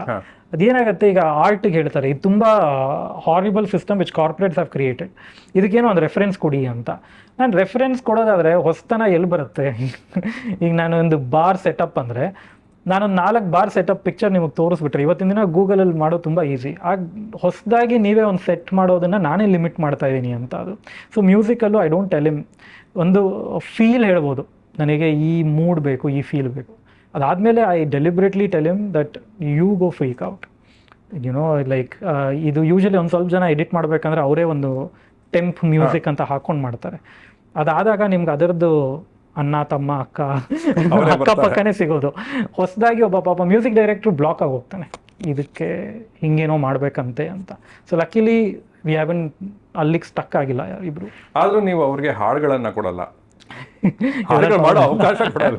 ಇದ್ರಲ್ಲಿ ಲಕ್ಕಿಲಿ ತುಂಬ ಒಂದು ಒಳ್ಳೆ ಹಾರ್ಡ್ ಪೊಸಿಷನ್ ಇತ್ತು and I was not sure ಅದನ್ನ will be, because the moment is very strong, what is done it very well. ಅದೇನೀಗ ಏನೋ ಮಾಡಿದೆ ಅಂತ ಕನ್ನಡದಲ್ಲಿದೆ, ಅದು ಫಿಲ್ಮಲ್ಲಿ ಬರುವಂಥ ಪ್ಲೇಸ್ಮೆಂಟ್ ಆಗಲಿ, ಆಮೇಲೆ ಆ ಪ್ಲೇಸ್ಮೆಂಟಿಗೆ ತಕ್ಕಂತೆ ಇವರು ಲಿರಿಕ್ ಆ್ಯಂಡ್ ಮಲಯಾಳಂ ಲಿರಿಕ್ಕು ತುಂಬ ಚೆನ್ನಾಗಿದೆ. ಆಮೇಲೆ ನಮ್ಮ ಬಾಸ್ ಭಟ್ರು ಅದಕ್ಕೆ ಕರೆಕ್ಟಾಗಿ ಆಫ್ಟರ್ ಲಾಂಗ್ ಟೈಮ್ ನನಗೆ ಅವ್ರ ಲಿರಿಕ್ನ ಯೂಸ್ ಮಾಡೋ ಆಪರ್ಚುನಿಟಿ ಸಿಕ್ಕಿದೆ. ಯಾಕಂದರೆ ಲೂಸಿಯಾ ಬಿಟ್ಟರೆ ಇನ್ನು ಯಾವುದ್ರಲ್ಲೂ ಹಾಡುಗಳು ಬರ್ಸೇ ಇಲ್ಲ ನಾನು. ಪ್ಲಸ್ ನಾನು ಕೇಳಿದ್ದೇನು ಅಂದರೆ, ನನಗೆ ಪೂರ್ಣ ಅವರು ಹೇಳಿದ್ದು, ಭಟ್ರು ಇದಕ್ಕೆ ಅಂತ ಒಂದು ಸ್ಪೆಷಲ್ ಎಫರ್ಟ್ ತೊಗೊಂಡು ಬರೋದ್ರಂತೆ ಎಲ್ಲ. ಅಂದರೆ apparently it didn't come to him as easily as it would. ಇದಕ್ಕೆ ಇದು ಲಕ್ಕಿ ಥ್ಯಾಂಕ್ಫುಲಿ ಆ ಒಂದು ರೆಸ್ಪೆಕ್ಟ್ನ ವಿ ಹವ್ ಆಲ್ ಮೇಂಟೈನ್ ಇಷ್ಟು ವರ್ಷ ಆದರೂ. ದಟ್ ಇಸ್ ದಟ್ ಈಗ ಭಟ್ರು ಗಾಳಿಪಟಾಲ್ ಮಾಡ್ತೀಯ ಅಂದರೆ I didn't think twice, you know for me whether I agree with the whole script or not. ಅದರಲ್ಲಿರೋ ಎಷ್ಟೋ ನನಗೆ ಏನು ಅಂದರೆ, ನೀವು ಇದನ್ನು ಮಾಡಿ ಅಂದರೆ ಮಾಡ್ತೀನಿ, ಇದನ್ನು ಎಷ್ಟೋ ಟೈಮ್ ಬೇರೆ ತೊಗೊಂತು. ಐ ಡಿಂಟ್ ಥಿಂಕ್ ದಟ್ ನನಗೆ ಬೇರೆ ಕಡೆ ಬೇರೆ ಏನೋ ಮಾಡಿದ್ರೆ ದುಡ್ಡು ಬರೋದು, ಇಟ್ಸ್ ಲೈಕ್ ನಿಮಗೆ ಎಷ್ಟು ದಿನ ಬೇಕು ಹೇಳಿ, I was the most available on the set. I think ಹಾಗೇನೆ ಅವರು ಕೂಡ ಸಾಂಗ್ ಅಂದರೆ ನನ್ನ ಫಿಲ್ಮ್ಗೆ ಅದೇ ಒಂದು ಪ್ರೀತಿಯಿಂದ ಬರ್ಕೊಟ್ಟಿದ್ದಾರೆ. ಗಾಳಿಪಟ 2ನಲ್ಲಿ ನಿಮ್ಮ ನಟನೆಯನ್ನು ನೀವೇ ಅಸೆಸ್ ಮಾಡೋದಾದರೆ ಅಥವಾ ಅದಕ್ಕೊಂದು ಸ್ಕೋರ್ ಕಾರ್ಡ್ ಬರೆಯೋದಾದರೆ ಏನಾಗಿರುತ್ತೆ ಅದು? ನನಗೆ ನಾನು ಆ್ಯಕ್ಟ್ ಮಾಡೋದು ನನಗೆ ಇಷ್ಟ ಆಗಿದ್ರೆ ಇಷ್ಟೊತ್ತಿಗೆ ತುಂಬ ಸಿನಿಮಾಗಳು ನಾನೇ ಆ್ಯಕ್ಟ್ ಮಾಡೋ ಥರ ಮಾಡ್ಕೊಂಡ್ಬಿಡ್ತಿದ್ದೆ. I am very judgmental. ನನಗದು I think all actors go through it. ಒಂದಿಷ್ಟು ಜನ ಅವ್ರನ್ನ ಪರ್ಫಾರ್ಮ್ ಮಾಡ್ತಿರೋದನ್ನ ನೋಡಿ ಇಷ್ಟಪಡ್ತಾರೆ. I am on the other side. ನೀವು ಫಿಲ್ಮ್ಗಳಲ್ಲಿ ಕಾಣಿಸ್ಕೊಳ್ತೀರಿ ಕೂಡ. ಅದೇ ನಾನು ಏನು ಮಾಡ್ತೀನಿ, ನಾನು ಹೋಗಿ ಆ್ಯಕ್ಟ್ ಮಾಡಬೇಕಂದ್ರೆ ಅಲ್ಲಿ ಹೋಗಿ ಮಾನಿಟರ್ ನೋಡಲ್ಲ. ಐ ಮೀನ್ ಅವರು ಐ ಕಂಪ್ಲೀಟ್ಲಿ ಟ್ರಸ್ಟ್. ಕಾಣಿಸ್ಕೋಬೇಕು ಅನ್ನೋದೆಲ್ಲಿಂದ? ಇಲ್ಲ, ನಾನು I started as an actor. ಅಲ್ಲಿ ನನಗೆ ಯಾರು I enjoy it. I mean ಒಂದು ಪಾತ್ರ ಅದು ಫನ್ ನೋಡೋಕೆ ನಿಮ್ಗೆ ಇಷ್ಟ ಇಲ್ಲ, ನೋಡಿದಾಗ ಐ ಆಲ್ವೇಸ್ ಫೀಲ್ ಲೈಕ್ ಇಷ್ಟೇ ಮಾಡಿದ್ನಾ ಅಂತ. ನನಗೆ ಇನ್ನೂ ನನ್ನ ತಲೆ ನಾನು ಇನ್ನೂ ಜಾಸ್ತಿ ಏನೋ ಮಾಡಿದೆ ಅಂತ ಅನ್ಕೊಂಡಿದ್ದೆ, ಬಟ್ ಇಷ್ಟೇ ಮಾಡಿದ್ನಾ ಅಂತ ಅನ್ಸಕ್ ಶುರು ಆಗುತ್ತೆ. ಥಿಯೇಟ್ರಲ್ಲೂ ಅಷ್ಟೇ, ನಾನು ನಾಟಕ ಮಾಡಾದ್ಮೇಲೆ ಮಾಡೋ ಟೈಮಲ್ಲಿ ಒಂದೇನೋ ಆಸ್ಕರ್ ಬರೋ ಲೆವೆಲ್ಗೆ ಮಾಡಿದ್ದೀನಿ ಅಂತ ಸ್ಟೇಜ್ ಮೇಲೆ ಅನಿಸ್ತಾ ಇರುತ್ತೆ. ಮುಗಿಸಾಗಿದ್ದು ಅದು ಎಷ್ಟೋ ಸತಿ ವಿಡಿಯೋ ರೆಕಾರ್ಡ್ ಮಾಡಿಸಿರ್ತೀನಿ. ಅದು ಒಂದು 2 ದಿನ ಬಿಟ್ಟು ಆ ವಿಡಿಯೋ ರೆಕಾರ್ಡ್ ನಾನು 5 ನಿಮಿಷದ ಮೇಲೆ ನಂಗೆ ನೋಡೋಕ್ಕಾಗಲ್ಲ. ಅಂದರೆ ಇದು ಇಷ್ಟೇ ಬಂತ ಅದು ನನ್ನ ತಲೆಯಲ್ಲಿ ನಾನೇನೋ ಇನ್ನೂ ದೊಡ್ಡದು ಅಂದ್ಕೊಂಡಿದ್ದೆ ಅಂತ. ದ್ವಿತ್ವ ನಿಮ್ಮ ಮುಂದಿನ ಚಿತ್ರವಾಗುತ್ತಾ? ಅದು ಹೇಳೋಕ್ಕಾಗಲ್ಲ. ಒಂದು ಅದರಲ್ಲಿ ಅದು ಸ್ವಲ್ಪ ಸೈಕಲಾಜಿಕಲ್ ಥ್ರಿಲ್ಲರ್ ಜಾನರಲ್ಲಿ ಇರೋದ್ರಿಂದ ಅದರಿಂದ ನಾನು ಸ್ವಲ್ಪ ಆಚೆ ಬಂದು ಬೇರೆ ಒಂದು ಮಾಡಿ ಆಮೇಲೆ ಆ ಝೋನ್ಗೆ ಹೋಗೋಣ ಅಂದ್ಬಿಟ್ಟು ಮೋಸ್ಟ್ಲಿ ಅವಾಯ್ಡ್ ಮಾಡ್ತೀನಿ ಆದಷ್ಟು. ನನಗೆ ನಿಜವಾಗ್ಲೂ ಈಗ ಒಂದು ಲೈಫು ಅನ್ನೋಂಥ ಒಂದು ಏನೋ ಎಂಜಾಯಬಲ್ ರಿಯಲ್ ಲೈಫ್ ಎಕ್ಸ್ಪೀರಿಯನ್ಸಸ್ ಬಗ್ಗೆ ಮಾಡಬೇಕು ಅಂತ ಒಂದಿದೆ. So hopefully I will do that. Sure. ಕೊನೆಯ ಪ್ರಶ್ನೆ, ಇದು ಒಂದು ಟಿಪಿಕಲ್ ಕ್ಲೋಸಿಂಗ್ ಪ್ರಶ್ನೆನೇ, ಬಟ್ ನಾನು ಆ ರೀತಿಯಲ್ಲಿ ಕೇಳ್ತಾ ಇಲ್ಲ. ಇದರಲ್ಲಿ ನಿಮ್ಮ ಅನುಭವವನ್ನು ಹಂಚ್ಕೊಳ್ಳಿ ಅಂತ. ಧೂಮಂನ ಪ್ರೇಕ್ಷಕರು ಯಾಕೆ ನೋಡಬೇಕು, ಅಥವಾ ಯಾವ ಮೈಂಡ್ ಸೆಟ್ನಲ್ಲಿ ನೋಡಬೇಕು, ಅಥವಾ ನೋಡಿದ್ರೆ ಅವ್ರಿಗೆ ಏನು ತೊಗೊಂಡು ಹೋಗ್ತಾರೆ? ಏನು ಇದರಲ್ಲಿ to start off there are many selling points. ನಾನು ಫಹಾದ್ ಫಾಸಿಲ್ ಅವ್ರ ಜೊತೆ ಯಾವ ಥರ ಒಂದು there are 2 artists coming together. ಒಂದು ಒಬ್ಬ ನಮ್ಮ ವರ್ಕ್ಗಳ ಬಗ್ಗೆ ಒಂದು ನೋಡಿ ಅವ್ರಿಗೆ ಅನುಭವ ಇದ್ದರೆ ಯಾವ ಥರ ಸಿನಿಮಾ ಮಾಡಿದ್ದೀವಿ. ಸೊ ಇವರಿಬ್ಬರು ಜೊತೆಗೆ ಬಂದರೆ ಏನಾಗ್ಬೋದು ಅನ್ನೋದು ಒಂದು ಕ್ಯೂರಿಯಸ್ ಎಲಿಮೆಂಟ್ ಇದ್ದೇ ಇದೆ. ನಮ್ಮಿಬ್ಬರು ವರ್ಕ್ ಬಗ್ಗೆ ಏನೋ ಗೊತ್ತಿಲ್ಲದಿರೋರಿಗೆ ಹೋಪ್ಫುಲಿ ಪೋಸ್ಟರ್ಸ್ ಆಗಲಿ ಟ್ರೇಲರ್ಸ್ ಆಗಲಿ ಅವ್ರನ್ನ ಇನ್ವೈಟ್ ಮಾಡುತ್ತೆ ಅಂತ ಅಂದ್ಕೊಂಡಿದ್ದೀನಿ. ಬರೋವರೆಗೂ ಈ ಎಕ್ಸ್ಪೆಕ್ಟೇಷನ್ಸ್ ಇರುತ್ತೆ, ಬಂದ ಮೇಲೆ I think you become part of a story. So ನಾನು ಎಲ್ಲೂ ನೀವು ಬಂದು ಇದನ್ನೇ ಅರ್ಥ ಮಾಡ್ಕೊಳ್ಳಿ ಅಂತ I am not trying. I am hoping actually I like an audience who, ಅಂದರೆ ಈಗ ನಾನು ಸಿನಿಮಾ ನೋಡಿದಾಗ ಈಗ ಪಿಂಕಿಯಲ್ಲಿ I am going on talking about it because it's a interesting title. ಈಗ ಒಂದು ನನಗೆ 20 ಟೈಟಲ್ ತೋರಿಸಿದ್ರೆ ಆ title it's immediately catchy title for me. ಅವ್ರು ಮಾಡ್ಕೊಂಡಿರೋಂಥ poster is the second one, ಅದಾದಮೇಲೆ trailer is the third one. So ನನಗೆ ಆ ಸಿನಿಮಾ ಮೇಕರ್ ಬಗ್ಗೆ ಏನೂ ಗೊತ್ತಿಲ್ಲದೆ ಇದ್ರೂ he has done 3 things to make me curious to go watch. ಅಂದರೆ ಈ 3 ಇರೋದ್ರಿಂದ ಹೋಗಲಿ ನೋಡೋಣ ಈ ಸಿನಿಮಾ ಏನು ಅಂತ ಅನ್ಸೋ ಹಾಗೆ ಮಾಡಿದ್ದಾರೆ. ಹಾಗೆ ಇನ್ನೊಂದು ಸಿನಿಮಾ ಅನಿಸಿದ್ದು ಫೋಟೋ ಹಾಂ, ಅದರದ್ದು ಅಷ್ಟೇ very interesting poster title. I think ಎಲ್ಲೋ ಒಂದು ಕಡೆ ಅದು ನಿಮ್ಮನ್ನು ಇಷ್ಟೊಂದರ ಮಧ್ಯ ನೋಡಬೇಕು ಅಂತ ಅನಿಸೋ ಹಾಗೆ ಮಾಡೋ ಆ ಥರ ನಾವು ನಮ್ಮ ಪ್ರಯತ್ನಗಳು ಎಲ್ಲೋ ನಾನು ತುಂಬ ಕೂತ್ಕೊತೀನಿ ಇದ್ರ ಮೇಲೆ. I usually sit on design ಹೇಗೆ ತುಂಬ ತಲೆ ಕೆಡಿಸ್ಕೊಂಡು ಮಾಡ್ತೀವಿ. ಹಾಗೆ ಲಾಂಗ್ ಟೈಮ್ ಕೊಲಾಬ್ರೇಟರ್ ಬಂದರು ಆದರ್ಶ್, ನನ್ನ ಎಲ್ಲ ಸಿನಿಮಾಗಳಿಗೂ ಡಿಸೈನ್ ಮಾಡಿದವನು. ಅವನು ಅಷ್ಟೇ ಪೂರ್ಣ ಥರ ಎಡಿಟರ್ ಥರ ಹಿ ಅಂಡರ್ಸ್ಟ್ಯಾಂಡ್ಸ್ ನನ್ನ ಸಿನಿಮಾನ ಹೇಗೆ ಒಂದು ಪೋಸ್ಟರ್ ಆಗಿ ಮಾಡ್ಬೋದು ಅನ್ನೋದು. ಸೊ ನನಗೆ ಈ ಎಲಿಮೆಂಟ್ಸ್ ಇರೋ ಥರ ಹಾಗೆ ನನ್ನ ಸಿನಿಮಾಲೂ ಅಷ್ಟೇ I have given you these elements. ನನ್ನ ಸಿನಿಮಾ ನೋಡದೆ ಇರೋರು ಇಷ್ಟು ದಿನ ಕ್ಯೂರಿಯಾಸಿಟಿ ಇಟ್ಕೊಂಡು ಬನ್ನಿ. ಆಮೇಲೆ I am confident that the world will take you inside, ಏನೋ ಆ ವರ್ಲ್ಡಲ್ಲಿ you will completely nowhere. I am trying to say ಇದು ನನ್ನ ಎಲ್ಲ ಸಿನಿಮಾಗಳ ಥರ ನೀವು ಹೋಗ್ಬೇಕಂದ್ರೆ ನಿಮ್ಗೊಂದಿಷ್ಟು ಪ್ರಶ್ನೆಗಳಿರುತ್ತೆ, ಆ ಪ್ರಶ್ನೆ ಉತ್ತರ ಕೊಡೋದೇ ನಿಮ್ಮ ನೆಕ್ಸ್ಟ್. ನಮಗೆ it may be a little too overbearing on you, but ಕನ್ನಡಿಗರಿಗೆ ನಿಮ್ಮ ಮೇಲೆ ತುಂಬಾ ರೆಸ್ಪೆಕ್ಟ್ ಇದೆ, ಹೆಮ್ಮೆ ಕೂಡ ಇದೆ. ಮಲಯಾಳಮಲ್ಲೂ ಈ ಚಿತ್ರ ಗೆಲ್ಲಲಿ, ಕನ್ನಡದಲ್ಲೂ ಗೆಲ್ಲಲಿ ಅಂತ ಆಶಿಸ್ತಾ ಸಮಯಕ್ಕಾಗಿ ಧನ್ಯವಾದಗಳು. Thank you so much. ತುಂಬ ಒಳ್ಳೆ ಪ್ರಶ್ನೆಗಳು ಕೇಳಿದ್ರಿ. ತುಂಬ ದಿನ ಆದಮೇಲೆ ಒಂದು ಥೆರಪಿ ಸೆಷನ್ ಆದಂಗೆ ಆಯಿತು. Thank you.